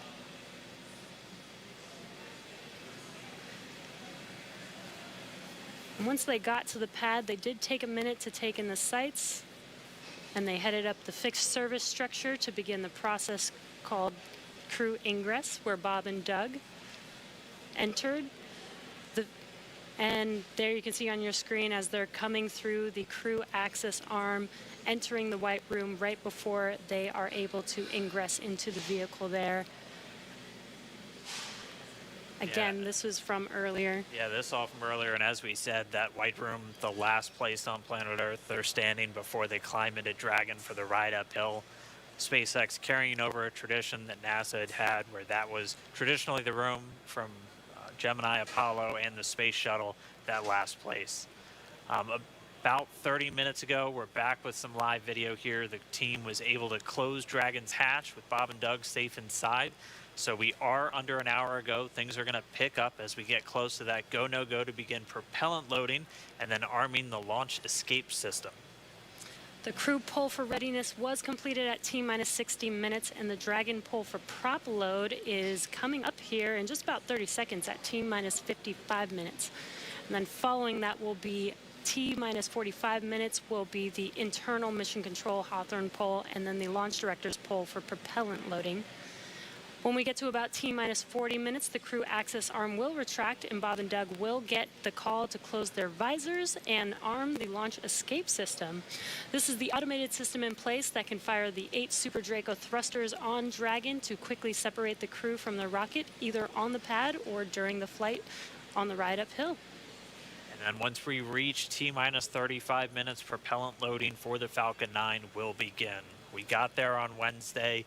We got all the way down to about 17 minutes before launch before we had to cancel because of weather. But we're optimistic right now. Conditions have been improving, and so we're looking to press ahead once again into loading fuel onto that Falcon 9 rocket. Throughout the countdown, we've been getting some incredible views of the astronauts inside Dragon, just making all of their final preparations, some close-up views of their suits and on the displays as they just are strapped in and ready for launch. The teams often describe the suits as an extension of that Dragon spacecraft. You can always think of it as a mini spacecraft inside of a spacecraft. It's got all of the life support, everything that they need, just like the capsule. This is on countdown 1. Technical pull is complete. No constraints to proceed into launch escape system arming and propellant load. And there's that call out that the crew is ready. They are ready to load prop onto Dragon. So we are pushing forward towards T0. And while those suits do look great, they are also engineered to connect directly into Dragon's seats to provide communications, cooling, and the ability to pressurize if necessary. All right, well, we did get the call out that the technical teams on the ground are ready for launch escape arming and propellant loading. Again, things starting to pick up, things really starting to feel real. Let's jump down real quick to the team at Kennedy. See if you guys are just as excited. I can't sit still right now. It's starting to feel real. Yeah, it's hard to sit still in here, right, Leland? That rocket fuel going with my veins still. I know. It's so awesome when we see them sitting there in their suits. We're less than an hour away now. So far, things look like we might make it. We might make it. So I want to ask you what it was like the first time you put on a spacesuit when you knew you were going to space. Oh, that was February of 2008. We were in the ONC building getting the pumpkin suits on. A little bit different than the SpaceX fly SpaceX suits, but it was kind of surreal, you know. And to think that all of these, it took 10 years of training to fly in space. It took me 10 years from when I got in the Corps in 1998 to flying in February of 2008. So it was a long road to get there, but it was so worth it and so sweet. And you know, learning how to use the green apple, the connections for oxygen, for cooling, much different than these suits that we have here with SpaceX. And so it's a lot more complicated to go through that whole series of things that you have to do to make sure you're safe in the suit. But we've evolved, we're ready, and they look so cool and calm and collected in their suits and in the vehicle. They're focusing and getting ready to fly in space. And there's so much excitement around the center. I know, Leland, you've been getting some messages. You got another message from another astronaut. Yeah, Sunny Williams. Okay, so Sunny, She's Lauren, kind of the best. she's Sunny is she's awesome. commercial crew also. She was one of the original cadre. She was one of the original 4 who trained with Bob and Doug from the beginning of the commercial crew program. And she's one of my classmates. Look at her there. What is she wearing? There she is. Hey, the Sunny. meatball. No, she had the worm one on Wednesday, so she wore the meatball today. So she's the best. But now she can wear the worm ball, I guess. Yes. The worm ball, yeah, she can mix it up. But yeah, Sunny's awesome. She's training to fly on the Boeing Starliner in the not too distant future. So really glad she's watching and showing some love. So thanks a lot, Sunny, for sending that note. And again, we're looking at a live view of the Crew Dragon on top of a Falcon 9 rocket. You can see the crew access arm to the right of your screen. That's the hallway that Bob and Doug walked down to get into the White Room, which was the last place we saw them standing up before they climbed inside Dragon. And again, the wider shot there of Launch Complex 39A, where we are inside of an hour from liftoff, and I think we're just a couple minutes away from the pull we're going to hear before they start propellant load. Again, a 2-stage rocket there. And gosh, you guys, the weather looks not that bad. I mean, obviously that is not an official forecast, but it doesn't look quite as bad as it did Wednesday. We've got a little bit better odds. So there's the countdown clock. We're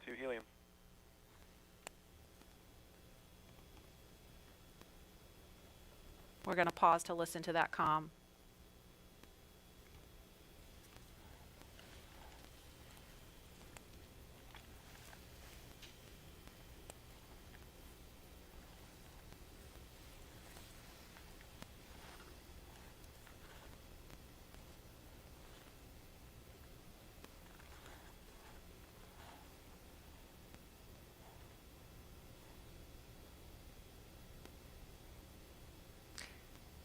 If you're just joining us, we're less than 50 minutes from the scheduled liftoff of the Falcon 9 rocket carrying Crew Dragon.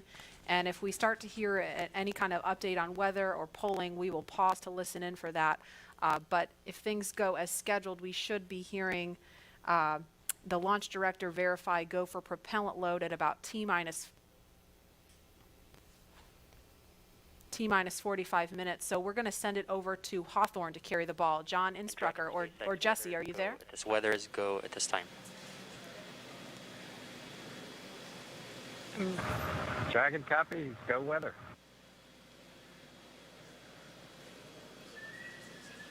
And there you heard that call out. So far, we have good weather. We are go for launch today. This is getting really exciting. I don't know about you, Dan, but my heart is beating pretty fast right now. Yeah, we've been waiting for those words since Wednesday. Oh, and yeah. we did hear a call to the crew, just in case you missed it, that they were only tracking one final weather constraint. It was the cumulus cloud rule. They were expecting it to clear up within 10 minutes, and it's cleared up now. So we are currently go on weather.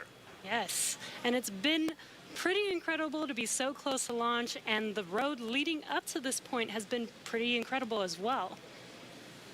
It has been. It's been a partnership between NASA and SpaceX. We've been working together since SpaceX started flying cargo to the International Space Station, now getting ready to launch crew. And we've been really fortunate to work with not only a lot of international partners on the International Space Station, but a lot and of as really a reminder great here in the control room, we'll be closing doors here once we start with propellant load. Any last-minute bio breaks, please go ahead and accomplish those in the next few minutes. And the launch director just getting the teams ready. We'll be coming up on that propellant loading. Again, that starts at about 35 minutes prior to liftoff, so in about 12 minutes from now. There's going to be a go, no go coming up really soon. So let's go over to our man, John I, for the latest. John? It's T-minus 47 minutes, 24 seconds. We're continuing to count down. As you just heard, the launch director and launch team are preparing for the readiness for launch poll. Now, the launch director is currently checking with Dragon mission director, NASA launch manager for their readiness. And actually, it sounds like everybody is good there. The launch director will then ask the team, he'll tell them the poll is open, and the 13 members of the SpaceX launch team will be electrically polled for their go to load propellant, as well as continue all the way to launch. Now, we will hear that poll results and a briefing from the launch director at about T-minus 45 minutes. The good news right now is that the weather is go.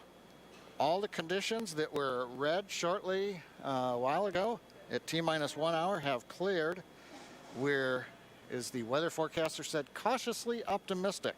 Currently, Countdown. the probability... Poll is complete. We're go for propellant load. Well, we got an early call out there. And launch control clear to retract the access arm on time.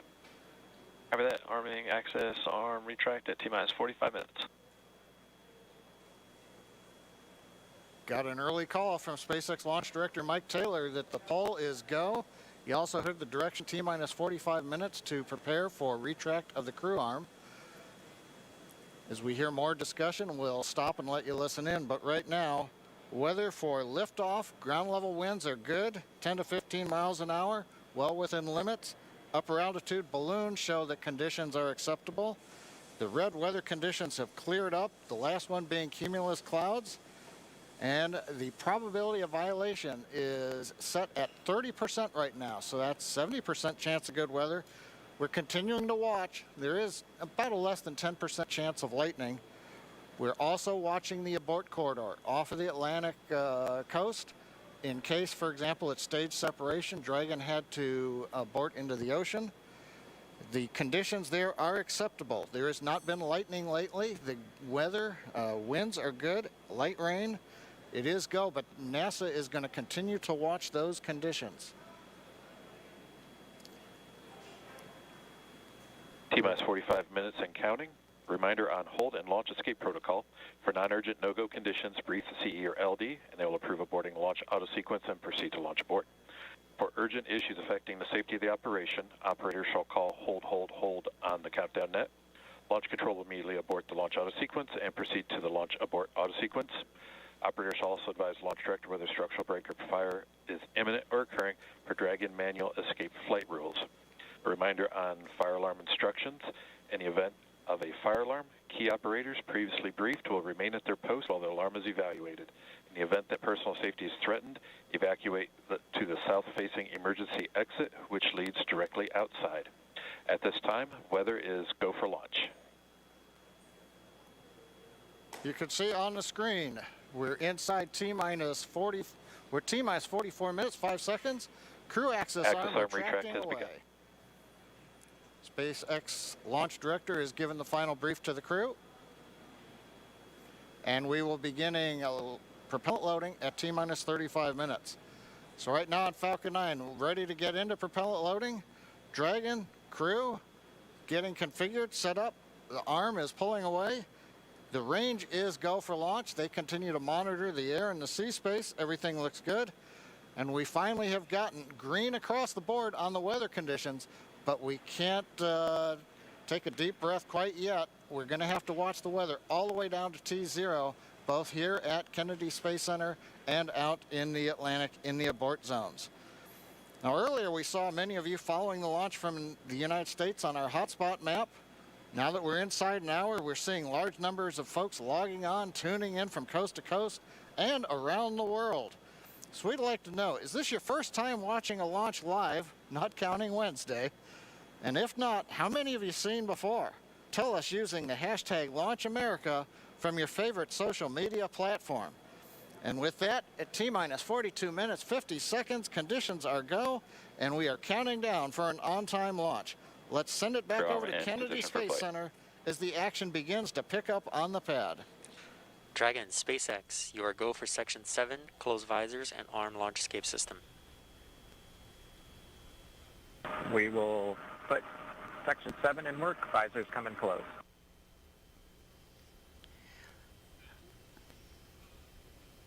All right, the countdown clock is continuing to tick. My heart is continuing to beat 5 million beats a second, and we are getting so close. SpaceX Dragon in 7.2, visors are closed. We're arming launch escape system. Copy.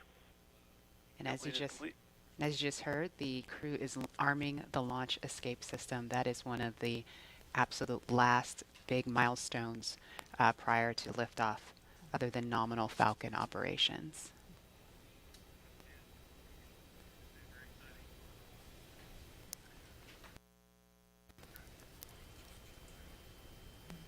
So just a minute ago, we saw the crew access arm retract, and obviously we just heard on the comms Bob and Doug getting ready to arm the launch escape system, and so that is something that protects them all the way to orbit. So when fueling starts at about T-minus 35 minutes, so just over 6 minutes from now, they will have the capability to abort, to separate from Falcon 9 either on the pad or even after liftoff.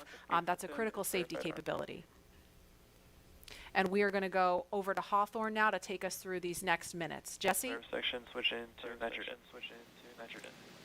And we did hear that call out that they are arming the launch escape system, so very exciting.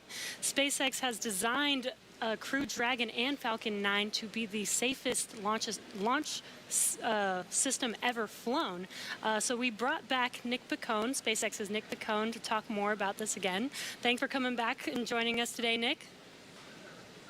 Hey, Jesse. Happy to be here. Still monitoring the launch here with our recovery and ground operations teams. Awesome. And Nick was our mission manager for our in-flight abort test earlier this year and now works on the Starlink team. Nick, on Wednesday, you talked about the launch escape system. Could you just give us a brief summary today for those that are joining today? Sure. So the launch escape system, again, is our ultimate safety feature to keep Bob and Doug safe in the event of a major Falcon anomaly on the pad. The system is designed to automatically fire if either vehicle detects a dangerous condition developing, and if that happens, Dragon will use its 8 Super Draco engines to push the capsule off and away to a safe distance away from this Falcon. This capability is absolutely critical. It's what keeps the crew safe, and we're now active and armed on the pad with it protecting the crew. And as you mentioned, the launch escape system allows the Dragon to separate and get away from the vehicle. I believe it goes into the ocean. What happens after it lands safely in the ocean? Correct. So for most of our failure modes, the successful end state is Dragon deploying parachutes, splashing down safely in the ocean. But since a launch escape can happen while the vehicle's on the pad or anywhere in flight up through orbit, it could be splashing down right off the coast of Cape Canaveral. It could be splashing down thousands of miles away in the North Atlantic. If that happens, to make sure we can get to Bob and Doug as quickly as possible, the Space Force's 45th Space Wing, Task Force 45, has pararescue teams staged and ready all around the world, ready to drop in and rescue Bob and Doug as soon as possible.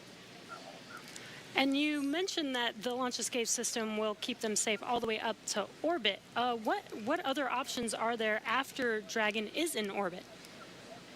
Sure. So if for any reason we're unable to dock to the International Space Station, we have several pre-planned return trajectories, which will bring the capsule down to a splashdown point close to shore, where NASA and SpaceX recovery forces will be waiting to recover them. It'll look like an otherwise totally normal recovery operation, except for the early end of mission. This operation is something we're doing with one of two identical crew recovery ships. We do that because the landing sites, we want to maintain as much flexibility as possible. There could be changing weather conditions that bring down one site and leave the other one up. So we have those two identical ships, one in the Atlantic, one in the Gulf of Mexico. And our space operations team can redirect the spacecraft to go to whichever site is the safest option for the crew at that time. And with the vehicle, in almost any scenario, it sounds like the vehicle will land into the ocean. And it may look like a gentle landing into the ocean, but it's a pretty dynamic event happening. And you mentioned there are teams that are ready to go and rescue the vehicle and the astronauts on board. How do you prepare for something like that, especially with so many different scenarios that could happen? Sure. So we're lucky to have had about a decade of recovery experience with Cargo Dragon 1 in our previous trips to the International Space Station. That, along with our booster recovery missions, we've got a great team of recovery operators here who have a lot of offshore experience with our spacecraft. The system, though, that we took that experience, we built up a new crew recovery ship, two identical crew recovery ships, I should say, which have a lot of those lessons learned baked into the design of that ship and the operations. These new ships have complete medical facilities, an operational helipad, and redundant communications, power, and propulsion to make sure they're robust and ready for anything we encounter offshore. We've also done tons of training exercises with SpaceX team, the NASA team, and the rescue forces I mentioned earlier, practicing capsule recovery, emergency scenarios where we have to get the crew out of the capsule while they're still in the water, as well as those helicopter evacuations, taking off and landing from the pad many times so that we make sure the team is ready to do that. They're all staged and ready. They feel ready to support, and will be ready to call on us if anything goes wrong today. Awesome. It sounds like Bob and Doug are in some really good hands and will be safe no matter what occurs on the vehicle. So thank you, Nick, for joining us again, for walking us through all of those details. I hope you're just as excited as we are for our launch coming up here very, very shortly now. So we're going to send it over to KSC to Lauren. Thank you, Jesse. So as you just heard, fueling is about to begin at T-minus 35 minutes. We are about 50 seconds away from that. And so we're getting really, really close to the first launch of astronauts into orbit from American soil since 2011. The launch escape system is armed, which, as you know, happens before fueling. And Dragon propellant load, that's the propellants that are inside of the Dragon capsule, not the rocket. Prop load for Dragon took place weeks ago and just a few miles down the road in what we call Dragonland. And those propellants, they are MMH, or monomethyl hydrazine, which is the fuel that we use. It's hypergolic fuel. And NTO, or nitrogen tetraoxide, that's the oxidizer. Those two come together and they ignite in space to propel the vehicle. You don't need that TTEB or a third thing to ignite because hypergolic propellants don't require it. You just need the fuel and the oxidizer. And as you just heard, propellant load has started on Falcon 9, and that's awesome. All right, so that bipropellant system feeds all of the engines on Dragon. So Dragon has 12 service section engines in each, so there's 3 in each quad, 3, 3, 3, and 3. Those are used for on-orbit maneuvering for Dragon. There's also 4 additional Dracos that are underneath the nose cone for large Delta V maneuvers that the vehicle will perform. But the engines that Nick Pacone was talking about earlier are Super Draco engines. We have 2 in each quad of the vehicle, so 8 total, and those are bigger engines with a high flow propellant system, and those are what lift Dragon off of Falcon 9 in the unlikely event of emergency that requires us to get off of Falcon. Now, you probably remember, let's see, Mercury, Apollo, Soyuz, they have that big pointy tower on top. That's the launch escape system for those vehicles, it's actually just another rocket on top of the spaceship that lifts the vehicle off. In the case of Dragon, our escape system is integrated into the vehicle completely. And so that's just better from one less thing you have to jettison every single flight. But it also allows us to have escape capability from the pad before T0 all the way through to orbit. And so even if the very last minute, if we needed to get off of stage 2 while we're in space, we could actually escape to orbit. Right. So yeah, that's the escape system for little baby Dragon here. Thanks, Lauren, and thanks for walking us through that, because I think it's really important that people understand that critical safety capability, and that's the whole point when we hear that launch escape system is armed.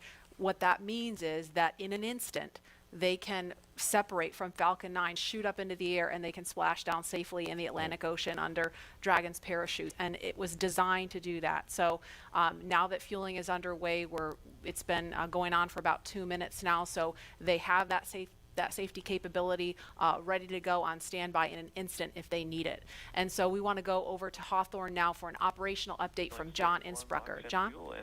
Send fuel and stage 2 fuel, all flow rates tracking nominally.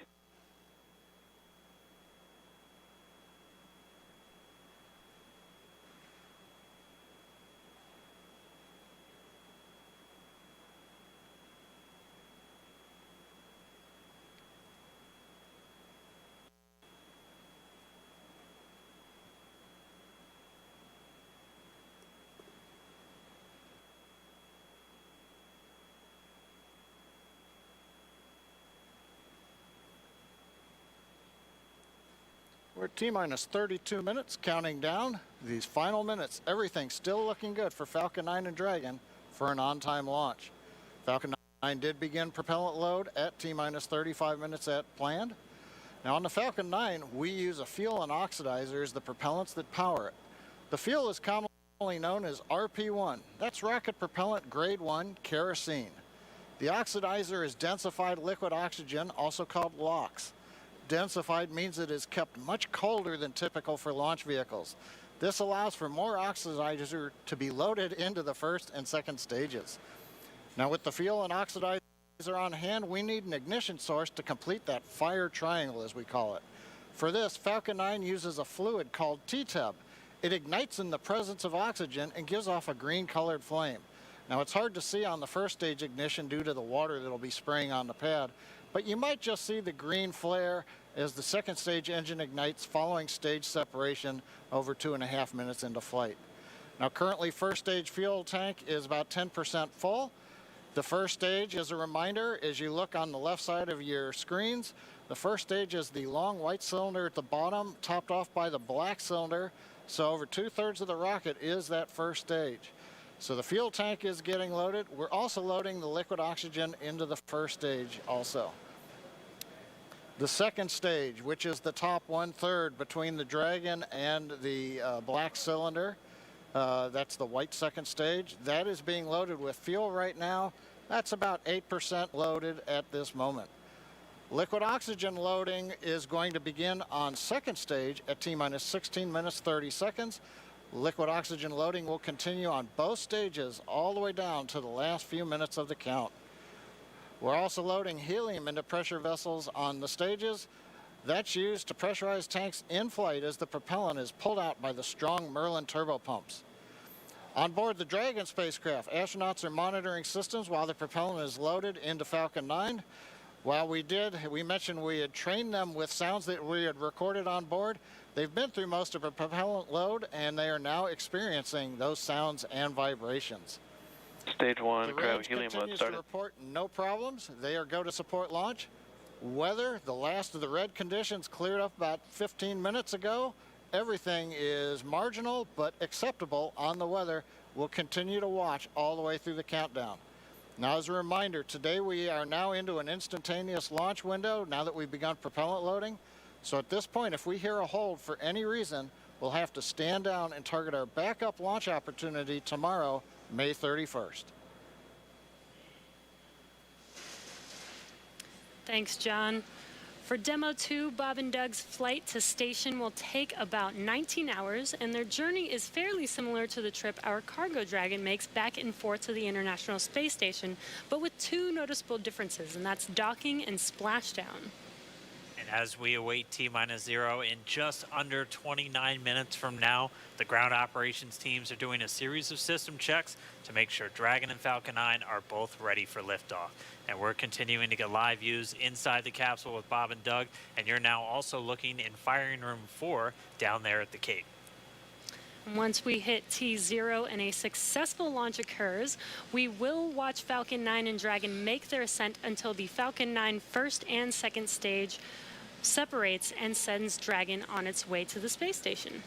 And at this point, mission operators will prepare Dragon for on-orbit operations, where the vehicle will execute a series of burns that gradually raise its orbit to align more closely with the space station, as you can see in this animation. And just after putting Dragon into the same orbital plane as the station, the teams will get ready for Dragon's approach and docking maneuvers. The next Dragon will make its approach and actually dock with the space station. And this is a very different process from what we've seen with Dragon cargo deliveries in the past, which use a process called berthing. Berthing requires a spacecraft to approach the station and then stop so a crew member can maneuver the station's robotic arm to capture the spacecraft. Docking on this version of Dragon can be done autonomously with no crew on board the station. It's typically a faster process, both when arriving and leaving, but it does still require pinpoint accuracy to approach safely. Once captured, a spacecraft then gets attached to a common berthing mechanism, same type of port that we use to connect each of the modules on the station together.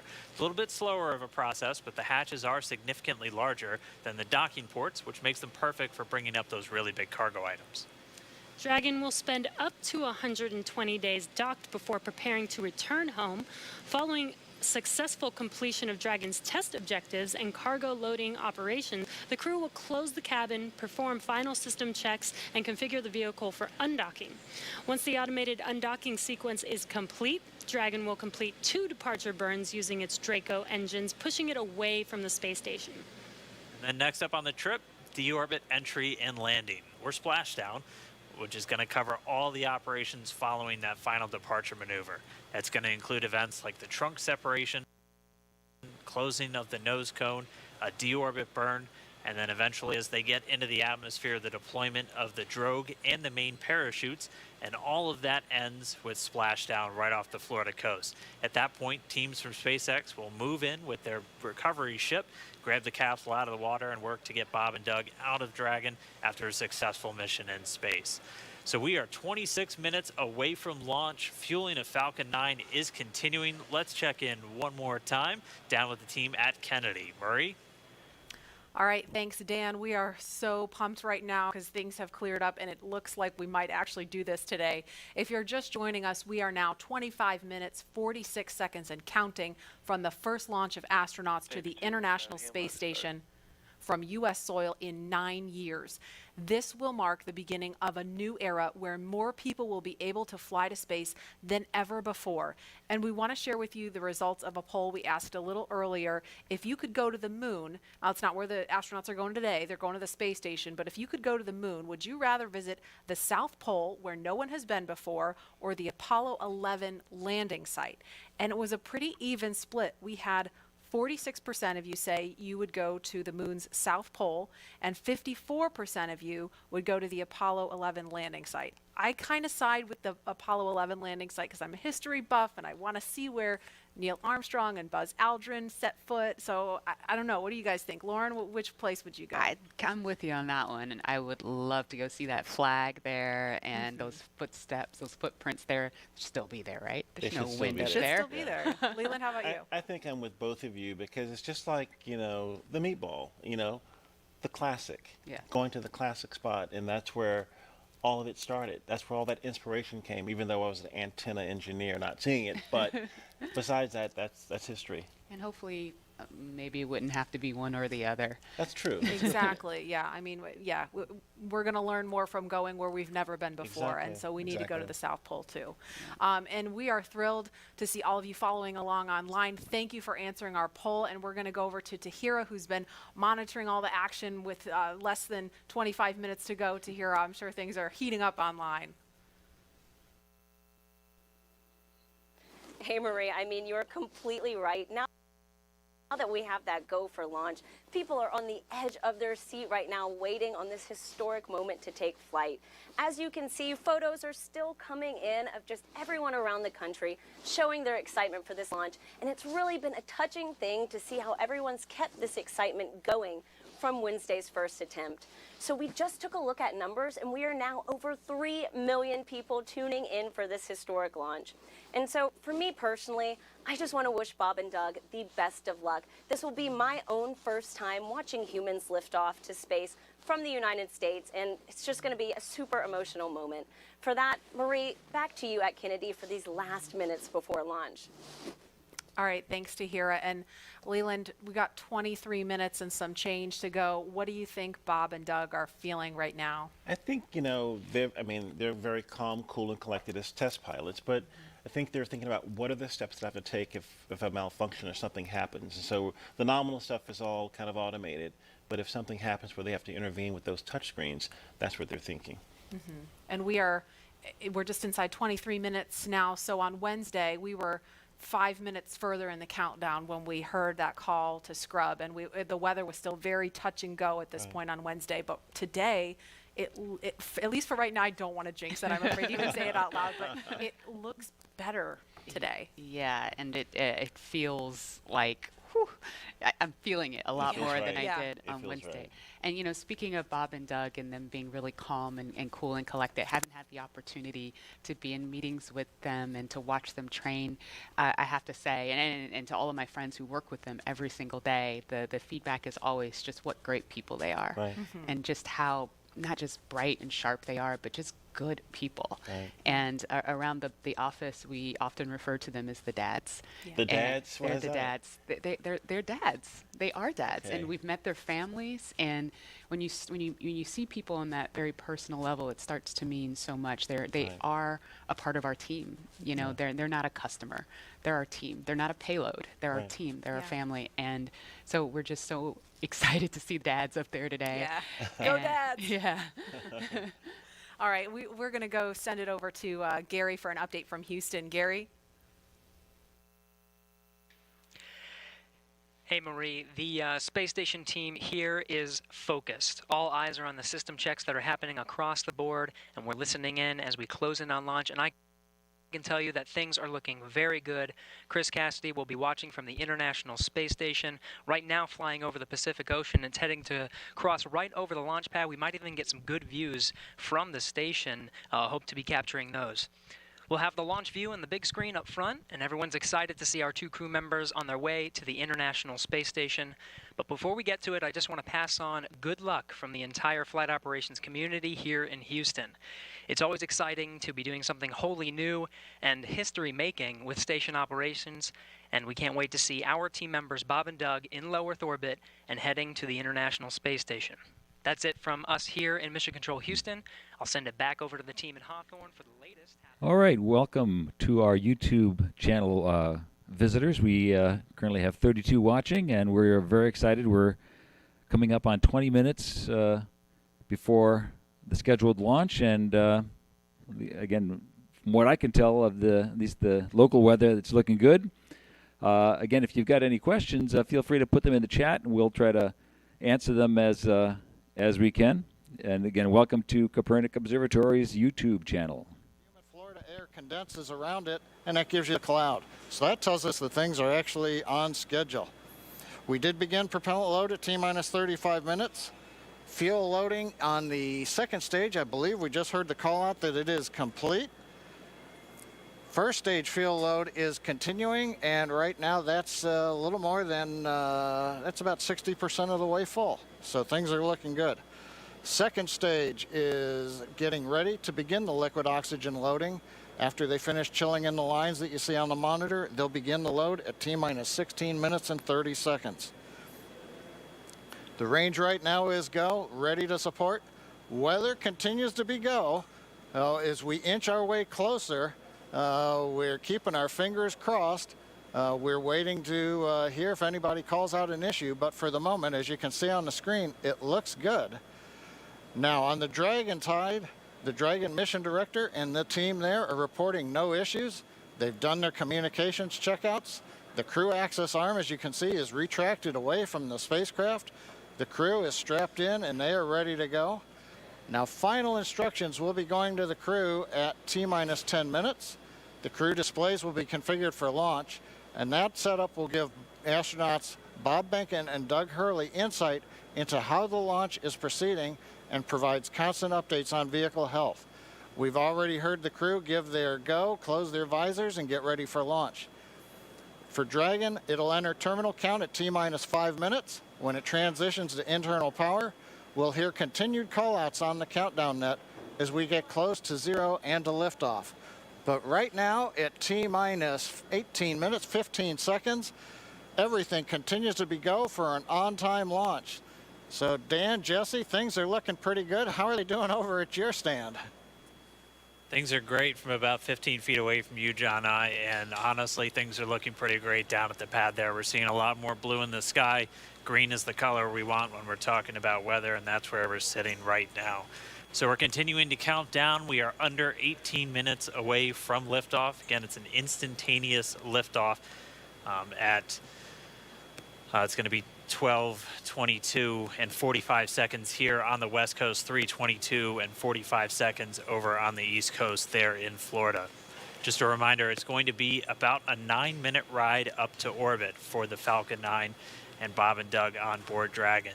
It'll be a 2-stage flight, so we'll see the first stage fly until we hear MECO, or main engine cutoff, about 2.5 minutes into flight.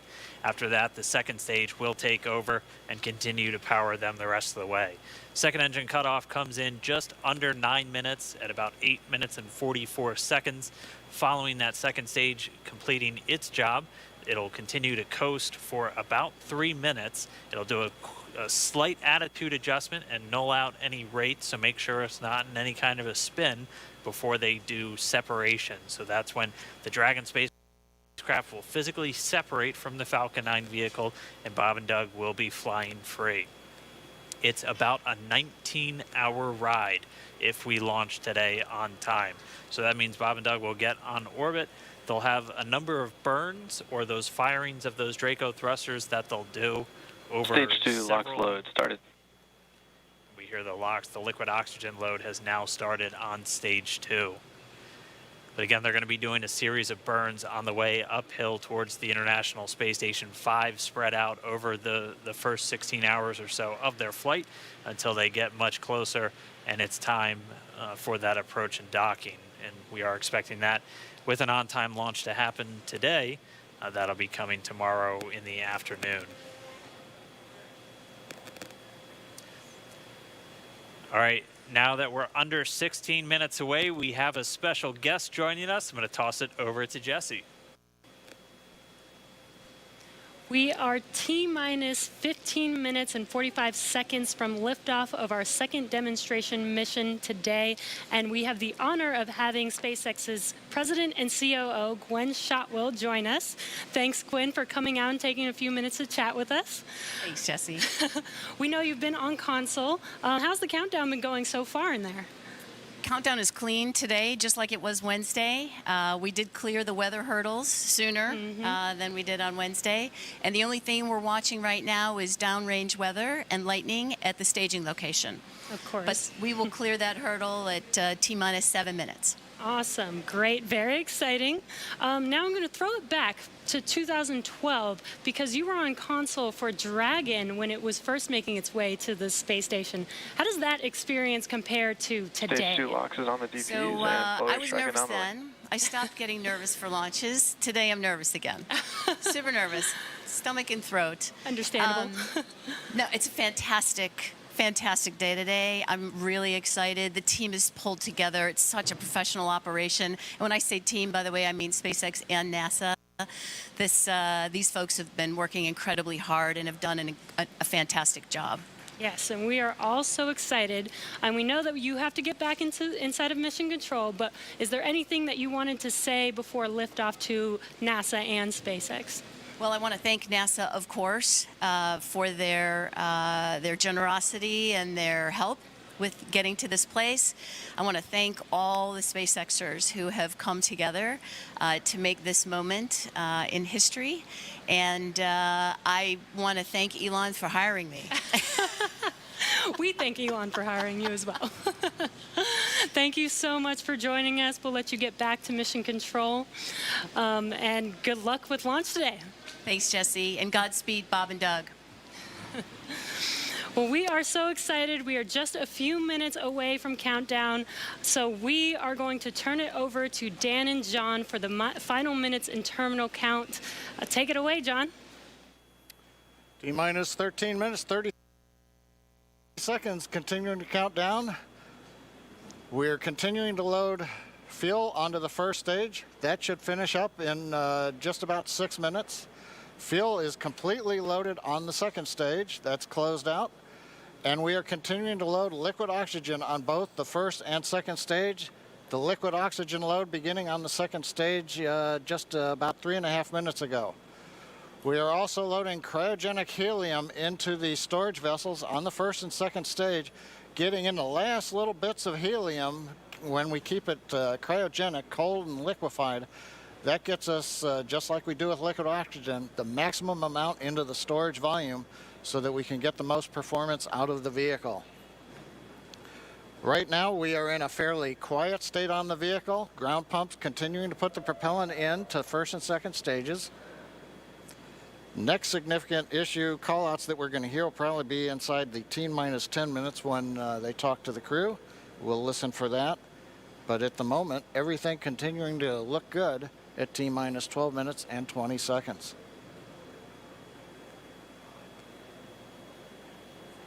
We're getting real close now, John. It's only a little over 12 minutes away. Just a reminder for everybody, it's about a 9-minute ride uphill. We'll have some dueling boxes going on as that first stage is going to be coming home while the second stage is carrying Bob and Doug into orbit.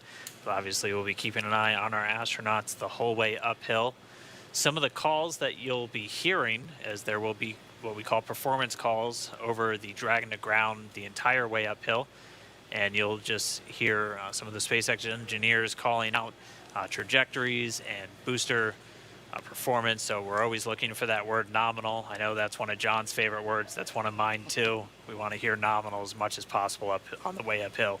You might also hear some number and letter combinations, and those correspond to the different abort zones that Bob and Doug are in during their flight uphill. There's 1A and 1B, which signify that they're on the first stage. Those carry them from there in the Cape all the way up to about the very top of North Carolina. And then we'll have 2A through 2E or 2 Echo, and that will be on the second stage, and that goes from North Carolina all the way up to about the tip of Newfoundland, so in the northern Atlantic. And then there is a zone of the northern Atlantic that we're going to avoid, and so you should hear the call out be something similar to forward to Shannon, and that just refers to Shannon, Ireland, which they'll be going off the coast of Ireland at the later stages of the second stage if they have to abort. So just prepping you now for some of those calls. You're hopefully going to hear that word nominal a whole lot on the way uphill. 10.5 minutes. Things are pretty quiet. As John I said, it'll pick up right at about 10 minutes. We'll wait for the crew just to confirm that their displays are in order. The crew is already strapped in and reported that they are go for launch. And we'll continue to watch the fuel gauges tick up on the Falcon 9 vehicle until fueling cuts off at just about 2 minutes prior to launch. Dragon and SpaceX confirmed displays are configured for launch. SpaceX Dragon displays are configured for launch. Copy. Bob, Doug, on behalf of the entire SpaceX team, it's been a huge honor to help you get ready for today's historic mission. Know that we're with you. Have an amazing flight, and enjoy those views of our beautiful planet.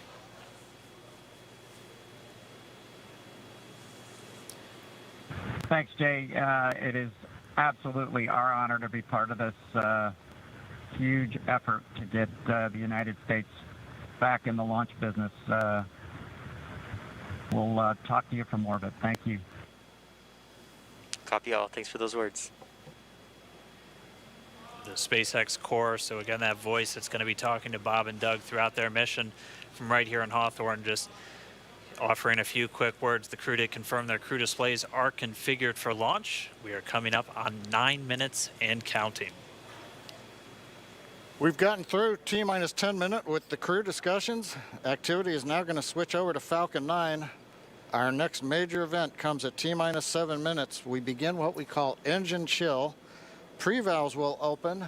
Those currently separate propellants on the first stage from getting down to the Merlin engines.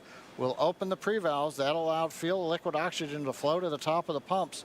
And more importantly, when we open the valves, that'll allow us to begin chilling the 9 Merlin 1D turbopumps on the first stage engine. It'll take a few minutes to get them cold enough to where they would then be ready to pass the large amounts of liquid oxygen through the pumps and into the main thrust chambers when we get to engine ignition at T-minus 2 seconds. We don't want to try to run highly chilled liquid oxygen through a warm pump. You would flash that into gas, and running gas through a high-speed pump is not a good thing. So right now, we are waiting for T-minus 7 minutes. That'll start the engine chill. Shortly after that, we will also get the fuel shutdown.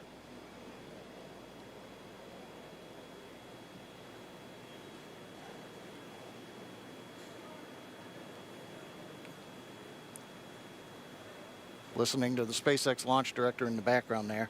As I mentioned, at T-minus 7 minutes as we start the chill, we will also get into the final topping off of stage 1 fuel, and then the fuel load will complete.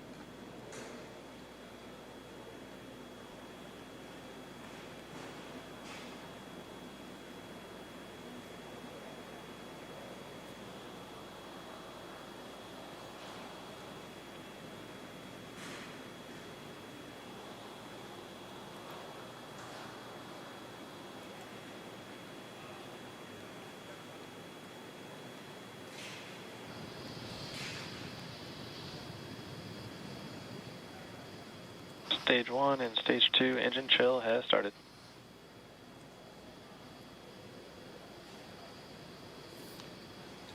We've heard the call out. Stage 1 engine chill has started. That's gone up to the crew so that they've got situational awareness. As I mentioned, the pre-valves are open. And now we are topping off first stage fuel, getting ready to finish the fuel load. Liquid oxygen load on first and second Engine stage hydraulics at pressure will continue until the last 3 to 2 minutes of the countdown. We should hear that call out RP1 load complete coming up in about 6 minutes. Again, RP1 is just that densified kerosene or that rocket fuel that Falcon 9 is going to be used to power Bob and Doug to orbit today.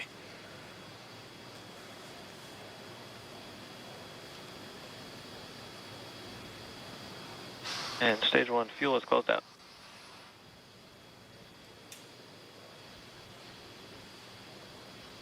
Right on time. That call out indicates that the fuel loading on the first stage is complete. Draining back the lines now, so first stage and second stage fuel are complete. Liquid oxygen loading is continuing on both stages. You can see on the view on the left side of the monitor the condensation, the cold gas wrapped around the stages as the tank skins are chilled by the densified liquid oxygen picking up the humidity Falcon from the Florida air. It looks like at this moment we're a little more than 90% full on the oxidizer on the first stage, ticking up towards that 80% mark on the second stage. We'll be counting down all the way till about 2 or 3 minutes, as John and I just said, until everything is loaded Falcon in 9 Falcon heaters 9. closing out. And then we will be go for launch. Dragon has transitioned to configure for terminal count. Vehicle tanks pressing Okay. 4. Tish Brzee here. Solar System Ambassador at Kopernik, great to have you with us. what we want to say is we hope for the best for these guys. We know the science is there and they're ready to go. And we want to say hi to the Hurley family, which we know will be joining us up here at Kopernik soon. Have a great trip. Started. Stage 2, RP1 bleed. Launch director called out the strong back retract has started. On the left, you'll see it go back just a couple of degrees. Stage 1, RP1 bleed.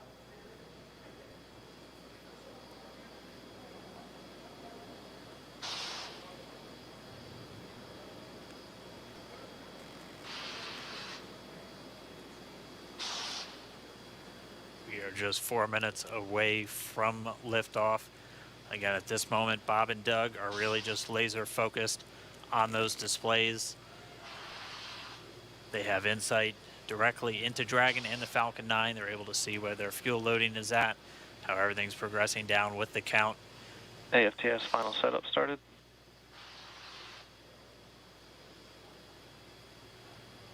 Three and a half minutes from launch. And the strong back is now reclining away from the Falcon 9.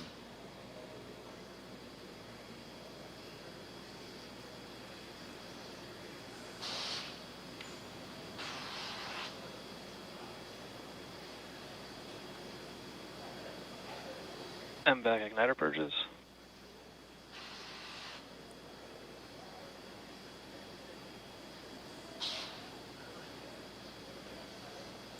Pogo bleed. Dragon has transitioned to terminal count and is on internal power. Stage 1, LOX load close out. Okay, we're at T-minus 2 minutes, 42 seconds. Stage 1 LOX load is closed out. Stage 2 will continue to load for about another half a minute or so. Once we get the completion of Stage 2 LOX loading, we have to vent down the line, so you'll see another large white cloud coming off of the strongback. That'll be normal. That'll happen Vehicle around is transitioning to T-minus internal power. 1 minute and 40 seconds. We're going on internal power now. Just a few seconds away from the Stage 2 LOX load being complete. It's been almost 9 years since we've been in this position. A lot of work done by thousands of people to get to this point.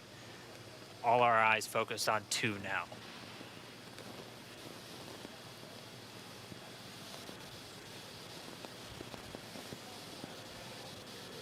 Stage 2 LOX load is closed out. Propellant fills are complete. Dragon is in auto idle. Stage 2 LOX load complete. All fuel, all oxidizer on Falcon 9. 1 minute 34 seconds to go till launch. Ground gas closeouts is starting.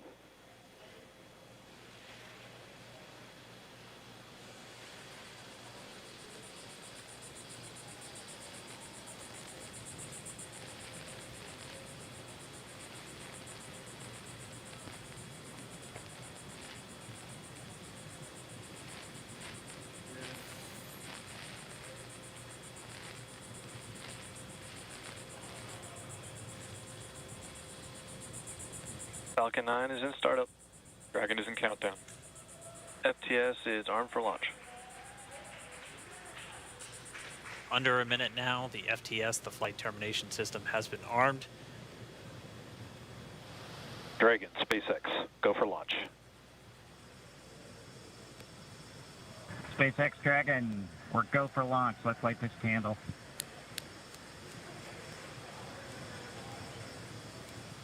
T-minus 30 seconds.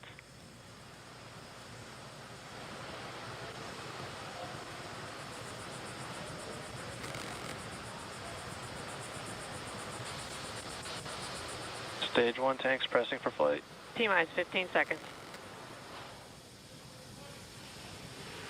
10, 9, 8, 7, 6, 5, 4, 3, 2, 1, 0. Ignition. Liftoff of the Falcon 9 and Crew Dragon. Go NASA, go SpaceX. Godspeed, Bob and Doug. America has launched. One Alpha. And so rises a new era of American spaceflight, and with it the ambitions of a new generation continuing the dream. 20 seconds into flight, stage 1 propulsion is nominal.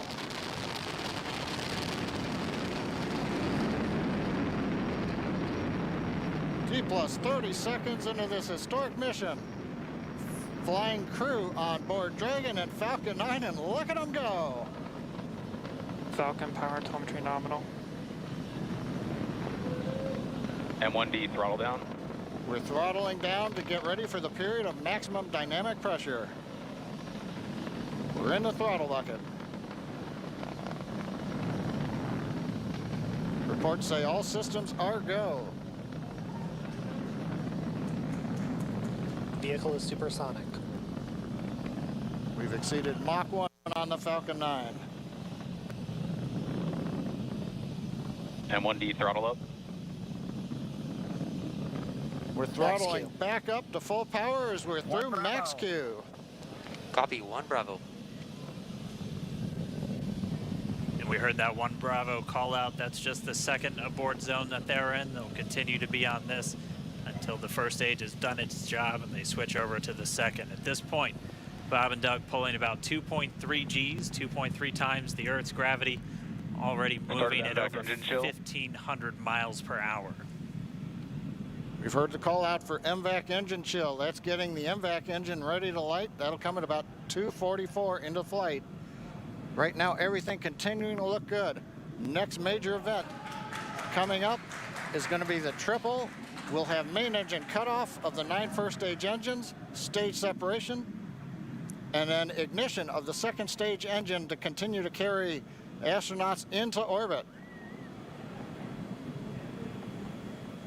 Coming up in about 20 seconds. M1D throttle down.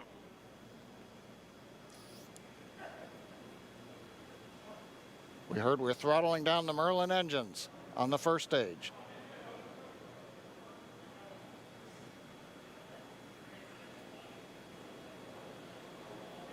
And we have Miko. Miko. 2 Alpha. Falcon stage separation confirmed. Copy, 2 Alpha. MVAC ignition.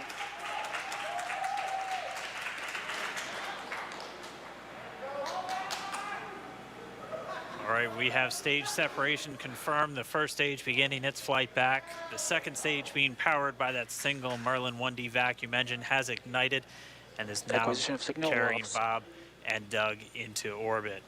So they're going to continue under the power of this second stage. Stage 2 propulsion is nominal.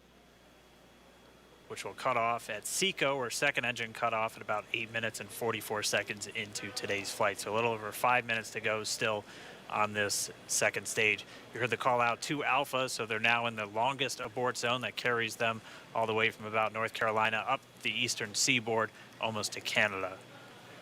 Things looking good though, getting good call outs, nominal propulsion on that second stage. Bob and Doug continuing to make their way into orbit.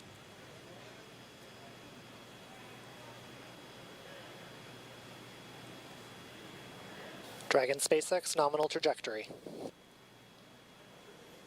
Acquisition of signal in Bermuda. SpaceX Dragon nominal trajectory. All right, here in nominal trajectory, so Dragon pointed in the right direction, continuing to make their flight uphill. Heard acquisition of signal Bermuda. That's one of the other ground stations that they're using to get telemetry and data back from this spacecraft. Stage 2 propulsion is still nominal.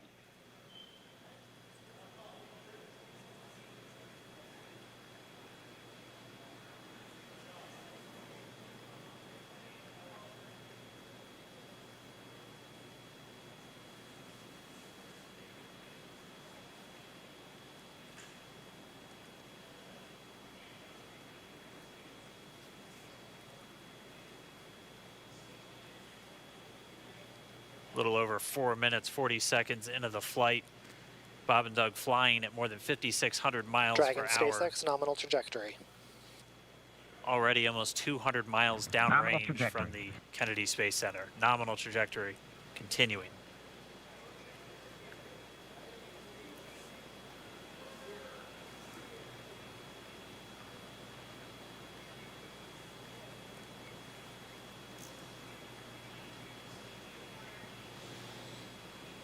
And while they continue uphill, looks like we are getting a view of the first stage as well.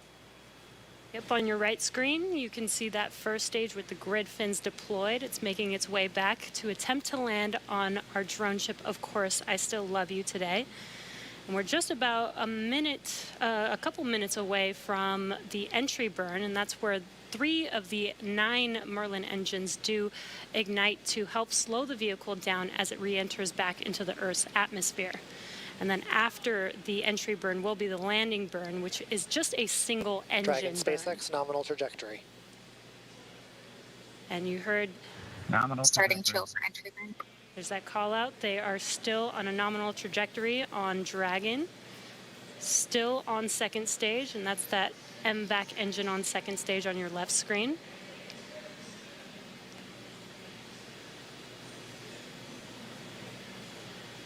Again, on your right screen is that first stage booster coming back towards our drone ship, Of Course, I Still Love You. We're about a minute away from entry burn. Meanwhile, that second stage continuing to power Dragon into orbit. Again, if you're keeping an eye on that timer, that's going to continue to burn until 8 minutes and 44 seconds into flight. So a little over 2 minutes from now, we'll hear the call out SECO. It'll then be a little Stage 2 propulsion is still good. A little over 3 minutes until Dragon physically separates from the second stage of the Falcon 9 after the upper Dragon stage gets a SpaceX chance. nominal trajectory. Dragon copies, nominal trajectory. Continuing to check in with Bob and Doug as they are on a nominal trajectory. Just about 10 seconds away from that first stage, starting that entry burn on your right screen. We should be able to see that view live. Stage 1 entry burn startup.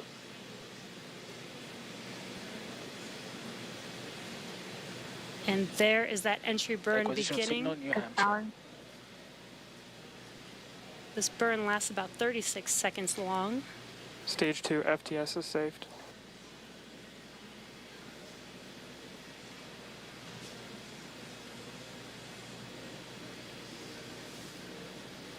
While that entry burn continues, we're just about a minute away from SECO. We'll have a number of events all happen in rapid succession. That'll be the second engine cutoff. Stage 1 we'll entry be burn looking for shutdown. that stage 1 landing burn shortly after.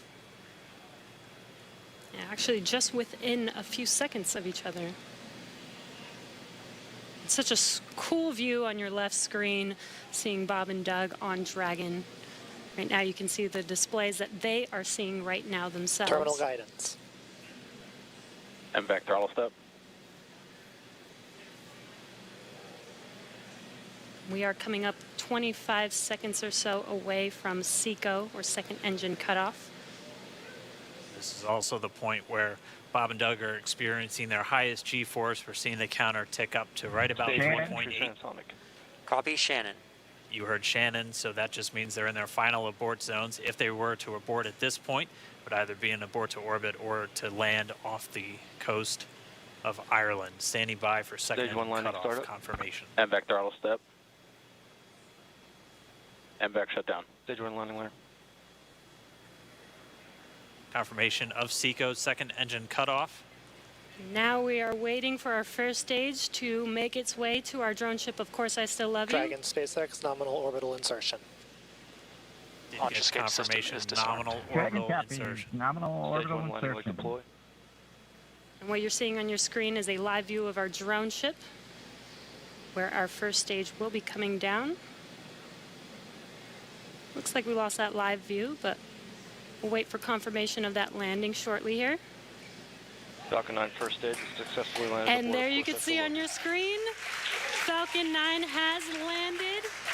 This is the first Falcon 9 to carry humans to orbit, so very exciting for us. And as you can see on your right screen, Bob and Doug are still making their way to their targeted orbit. M1D to recovery 1. So exciting today. M1D. It doesn't stop. It does not stop. All right, we did hear again that call out, good orbital insertion, so that means Falcon 9 and Dragon right now exactly where they're supposed to be. M1D to FR. C on recovery 1. And it's right at about 12 minutes when Dragon will separate. Looks like we saw a 0G indicator floating around there. I know Bob and Doug owe us a little bit about what exactly that is that they brought up with them.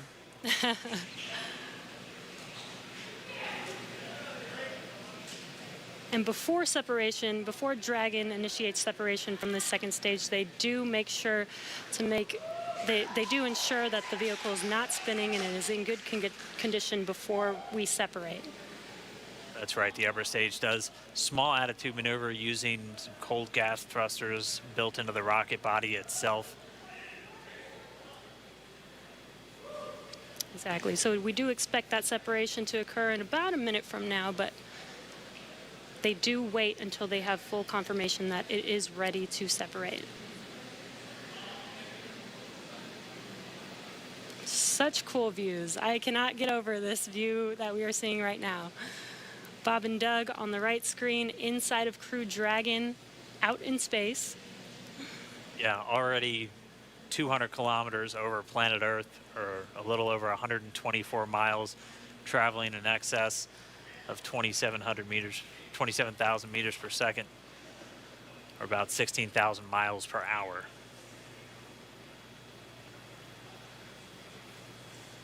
So again, we're just standing by. That separation event should be coming up shortly. Then they'll begin a series of checks on the Draco thrusters that are going to be used to maneuver and then power Dragon on its flight to the International Space Station. Standing by for separation. Expected loss of signal, wallows. It sounds like we had an expected LOS, loss of signal, with one of the ground stations. Waiting for confirmation now of that. Dragon separation confirmed. Dragon separation confirmed. There is a great view right in front of you of Dragon separating. Separation confirmed. And there's that call out. Dragon is now officially making its way to the International Space Station today. Dragon SpaceX, with that separation call, we have a few words for you from our Falcon 9 team. Standing by. Dragon, Chief Engineer on Dragon to ground. Bob Doug, on behalf of the entire launch team, thanks for flying with Falcon 9 today. We hope you enjoyed the ride and wish you a great mission. Thanks, Bala. Congratulations to you and the F9 team for the first human ride for Falcon 9, and it was incredible. Appreciate all the hard work, and thanks for the great ride to space. Copy all. And like, proud of you guys and the rest of the team. Thank you so much for what you've done for us today, putting America back into low Earth orbit from the Florida coast. Copy all. Good luck. Godspeed.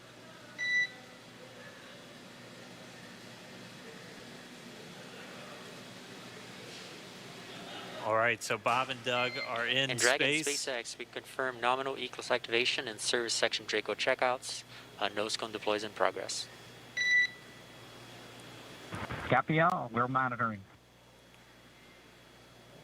The Corps here in Hawthorne giving the crew a heads up that we have confirmation the nose cone is deploying. So again, that nose cone is going to open up a little bit more than 90 degrees, goes up to about, I think, 105 degrees, and that's going to expose the actual docking ring and the hatch that they're going to be going through once they attach to the International Space Station, and also 4 of those Draco thrusters, we call them the forward bulkhead thrusters, that are going to be used for these major phase burns or firings of those thrusters to actually raise their orbit gradually over the coming hours.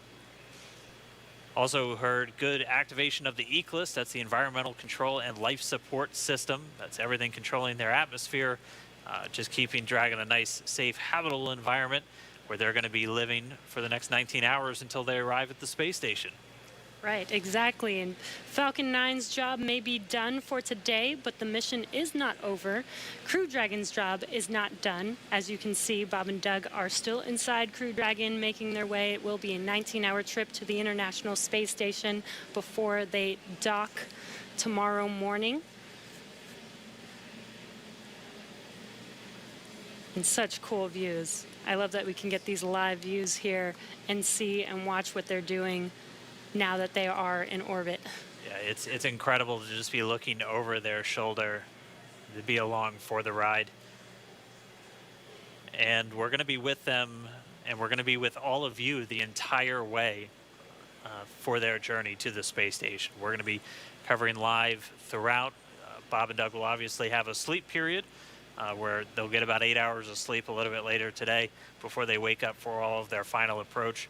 One of the major things we are looking forward to in the next couple of hours is going to be their first turn at the controls. So they're actually going to be using those touchscreen displays to take control and manually pilot Dragon. We'll walk you through what that's going to look like, and assuming we have some good ground station coverage, we'll be able to get views from right inside Dragon, looking over their shoulder as they manipulate the controls at the display. But I mean, we had a smooth ride uphill, both stages of the Falcon 9 doing their job, placing Bob and Doug into orbit. I mean, this is a day, this is a historical day. This is us kicking off that new era of spaceflight that we've all been talking about and longing for since the space shuttle program came to an end in 2011.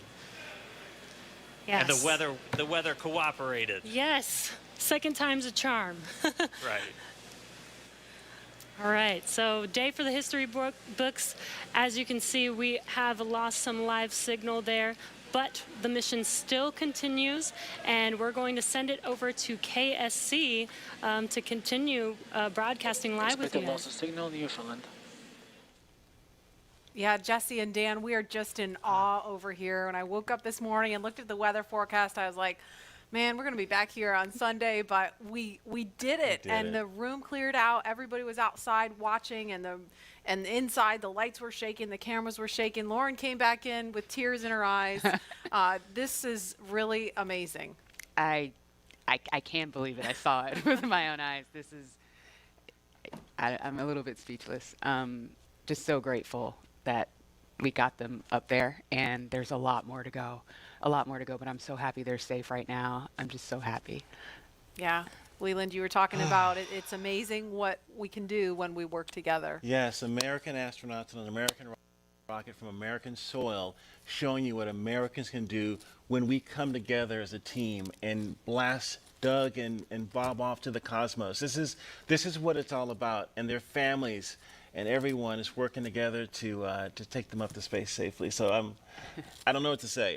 That rocket fuel is still in my veins, and I want to go get on the rocket. Well, it's too late now. Maybe the next one. I know. But we want to go over to Daryl at OSB2. He's there with the administrator, who hopefully has more words than we do, because we're still kind of speechless. Daryl. Wow, this is just extraordinarily exciting, and so glad to see that Doug and Bob got safely into space and are on their way to the International Space Station. We'll continue this live feed for a little while longer, but also want to make you aware that we will be doing more live feeds in the coming weeks. We are going to start up again with our Friday night programs, and on Friday, June 12th, Zoe Lerner-Ponterio will be talking about eclipses. Zoe works at Cornell University and has just some fantastic images, and talk a little bit about what goes on with eclipses, and so that's definitely not one you want to miss. Again, make sure, if you haven't already, subscribe to our YouTube channel. We will let people know about Zoe's, more details about Zoe's program, but also additional Friday night programs that we'll be offering through the summer. And also, we'll be announcing very soon our online summer camps for any students between going into second grades through ninth grade. And one of the camps actually is called Welcome Aboard the ISS, and we will be able to have our students talk directly to an astronaut on the ISS. Now, it turns out actually Bob Benkin actually is a ham radio operator. Chris Cassidy is a ham radio operator. So those are certainly two possibilities. Doug Hurley is not a ham operator, but who knows, if Doug is still on board, we may be able to get him to say at least a quick hello, and that would be just an outstanding opportunity for us. So, and that we will also live stream. So a lot of stuff going on at Kopernik. We are doing our best to keep you engaged and keep you curious and get you to learn more about how this world and how our universe works. So we'll get you back to the live stream here, and we'll keep it going for at least a little while longer. Thanks again for joining us on our YouTube live stream, and again, also I believe there's even a donation opportunity there. So if you're in a position to help us out, click on the donate now and there on your live screen, and see if you can help us continue the good work that we do here at Kopernik. Thanks again. Some boosting burns, and we're going to get as much as we can in alignment with the International Space Station as early as possible here. But also, I know it's hard, but the big thing that we need to do now is we got to get Bob and Doug, who have now gone through this exercise twice. They need to get some rest. But I can guarantee you there will be no rest for a good amount of time while they're up there in orbit. And they are certainly on their way. A lot of people joining us for this entire celebration and watching it. We just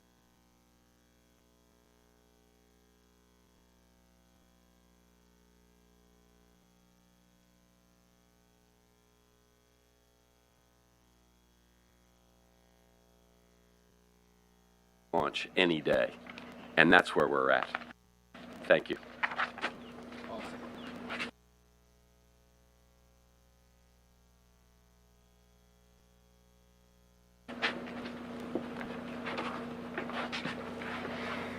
Questions? We'll just go to questions.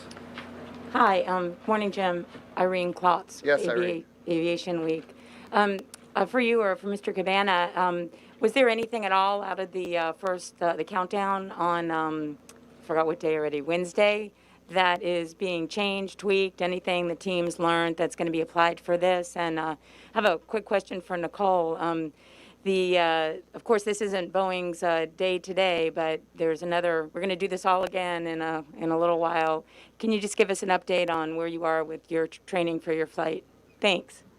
Yeah, so certainly this was interesting. We have done a dry dress rehearsal. We have never done a wet dress rehearsal. And so getting from a position of fueling the rocket and arming the launch abort system and these kind of things that we went through, and then defueling and those. So yes, there were learning opportunities there. We're always gathering data. But I will tell you, the rocket was ready to go. The crew capsule was ready to go.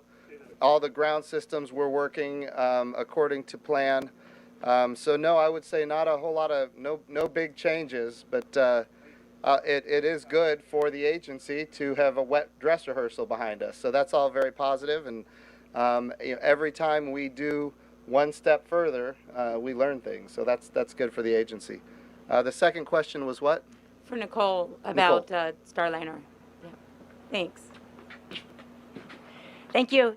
Yes, we are absolutely tremendously so proud of the NASA and SpaceX team. And you know what? We are calling this the beginning of flight test season. And it really is. What you're going to see is the historic launch of the NASA SpaceX Crew Dragon, hopefully tomorrow or this weekend. Following that, next year, you're going to see the launch of Boeing Starliner. And then right on the heels of that, you're going to see the launch of Orion on SLS. And so we've talked about the beginning, this first step in this roadmap of us going to the moon in the Artemis mission. There's going to be a lot of launches coming up from Florida, and there's going to be a lot of movement, and it's starting with the SpaceX launch. Morning. Eric Von Eyck, WKMG TV, CBS Orlando. So nice to be here. Godspeed tomorrow. Thank you for taking our questions. I want to ask you about the 45th Task Force specifically. As you know, America's Best, just down the coast from us at Patrick Air Force Base, we met them, are going to rescue Bob and Doug. God forbid something goes wrong, they end up in the water somewhere. They showed us the equipment. They've been training, as you know, for years. In fact, what they told us is they really started their training after the shuttle program ended in 2011. They're so excited. They have this warehouse full of stuff, 150 men and women. And they only step in, as you know, if something goes wrong. If not, we're not going to see about them. We're not going to hear about them. They didn't say this, but I sensed a little bit of sadness that they're not going to get the glory when Bob and Doug finally do come home and we can welcome our heroes back, right? Is there any way to give them some of the glory? They know this is SpaceX's show. We understand that. Is there any way to involve them a little bit, considering what they're going to do and probably never be seen? So I'll be happy to take that. And of course, I'll tell you, Bob Cabana works with the 45th Space Wing day in and day out. They are amazing partners for NASA. But yes, DET-3, which is part of the 45th Space Wing, is the organization that, should something go wrong and the launch abort system is triggered, they will be rescuing Bob and Doug. And they're also going to be involved in recovery. But even beyond that, the 45th Space Wing does so much more than just recovery. The 45th Space Wing is involved in helping us understand second by second what the weather is, helping us with the data, helping us with the numerical weather models for the weather. They help us, of course, with the range, making sure that we have everything we need for the range and clearance of the range. This is their range, and they are amazing partners. This whole launch, we have branded this. Importantly, this is not launch NASA. It's not launch SpaceX. It's launch America. This is America's launch, and the interagency is critical to this effort. And of course, the 45th Space Wing, which is a new component of the brand new Space Force. I want to reemphasize that they are now part of the Space Force, and emphasize that we have other partners as well. The FAA is very involved in this launch. The Department of Transportation, of course, is the parent of the FAA. So this is an all-of-America effort, and when we launch, it will be Launch America. Bob? I just want to emphasize what the administrator said. Spaceflight is a team sport. None of us are successful unless all of us are successful. And we couldn't have a better relationship than we do with General Doug Shess and the 45th Space Wing. We wouldn't be here without them. Everything that we have done working with the Space Wing, working with the FAA to improve our operations, to enable commercial operations in a more user-friendly environment, this has been years in the making, getting us to where we are right now. And, it's not just the engineering team, it's not just NASA, it's not just the commercial crew program. I mean, this is across the board. It's all of the support organizations within NASA and the Air Force that are helping make this a successful launch. As the administrator said, this is Launch America. This isn't just launch, commercial crew. So our whole nation needs to take pride in this, and everybody has had a role to play. They need to own this. They are part of it. We wouldn't be here if everybody wasn't playing their role in making us successful. Administrator, great to see you again. This is Gio Benitez over at ABC News. Obviously, this is Florida. The weather can do whatever it wants to do. But the forecasts aren't looking so great for tomorrow and for Sunday. So some of our viewers have been wondering, why not wait till the weather is good? Why go through the whole process when you have lightning in the area and such? Yeah, so we're balancing so many different things right now, and that's an important question. And I just want people to know that when we balance all of these things, there is always going to be uncertainty.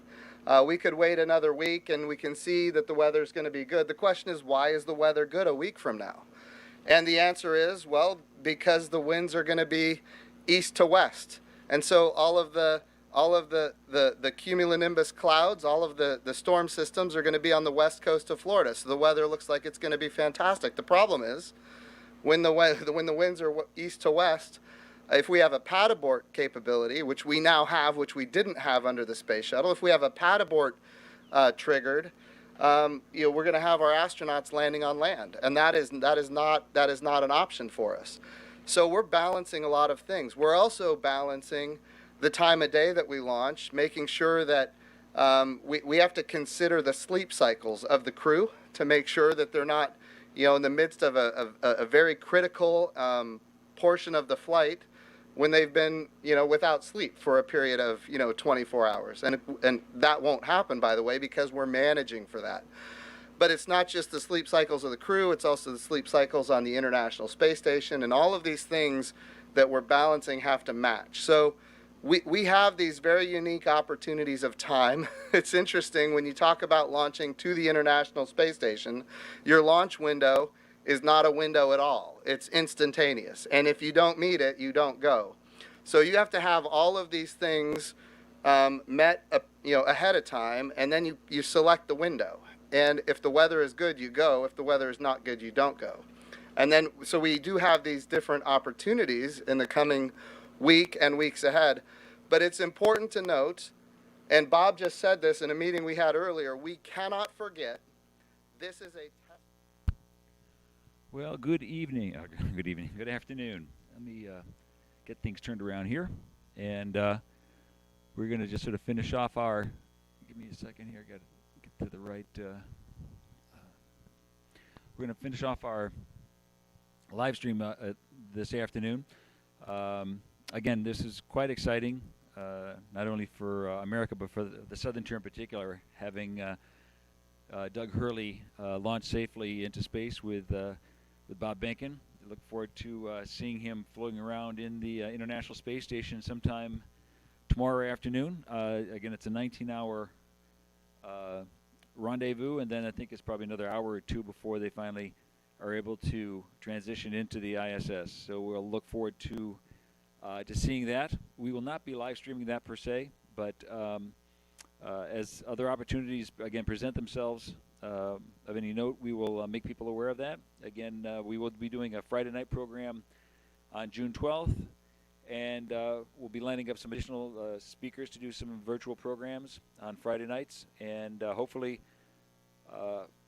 we'll be able to also make this work with our Welcome Aboard the ISS camp for our summer camp students attending that camp, and then having an opportunity to talk directly to an astronaut as they're as they're traveling at 17,500 miles an hour over the Southern Tier, and getting the kids to ask their questions. So thanks again. It was great having you on board, and we'll look forward to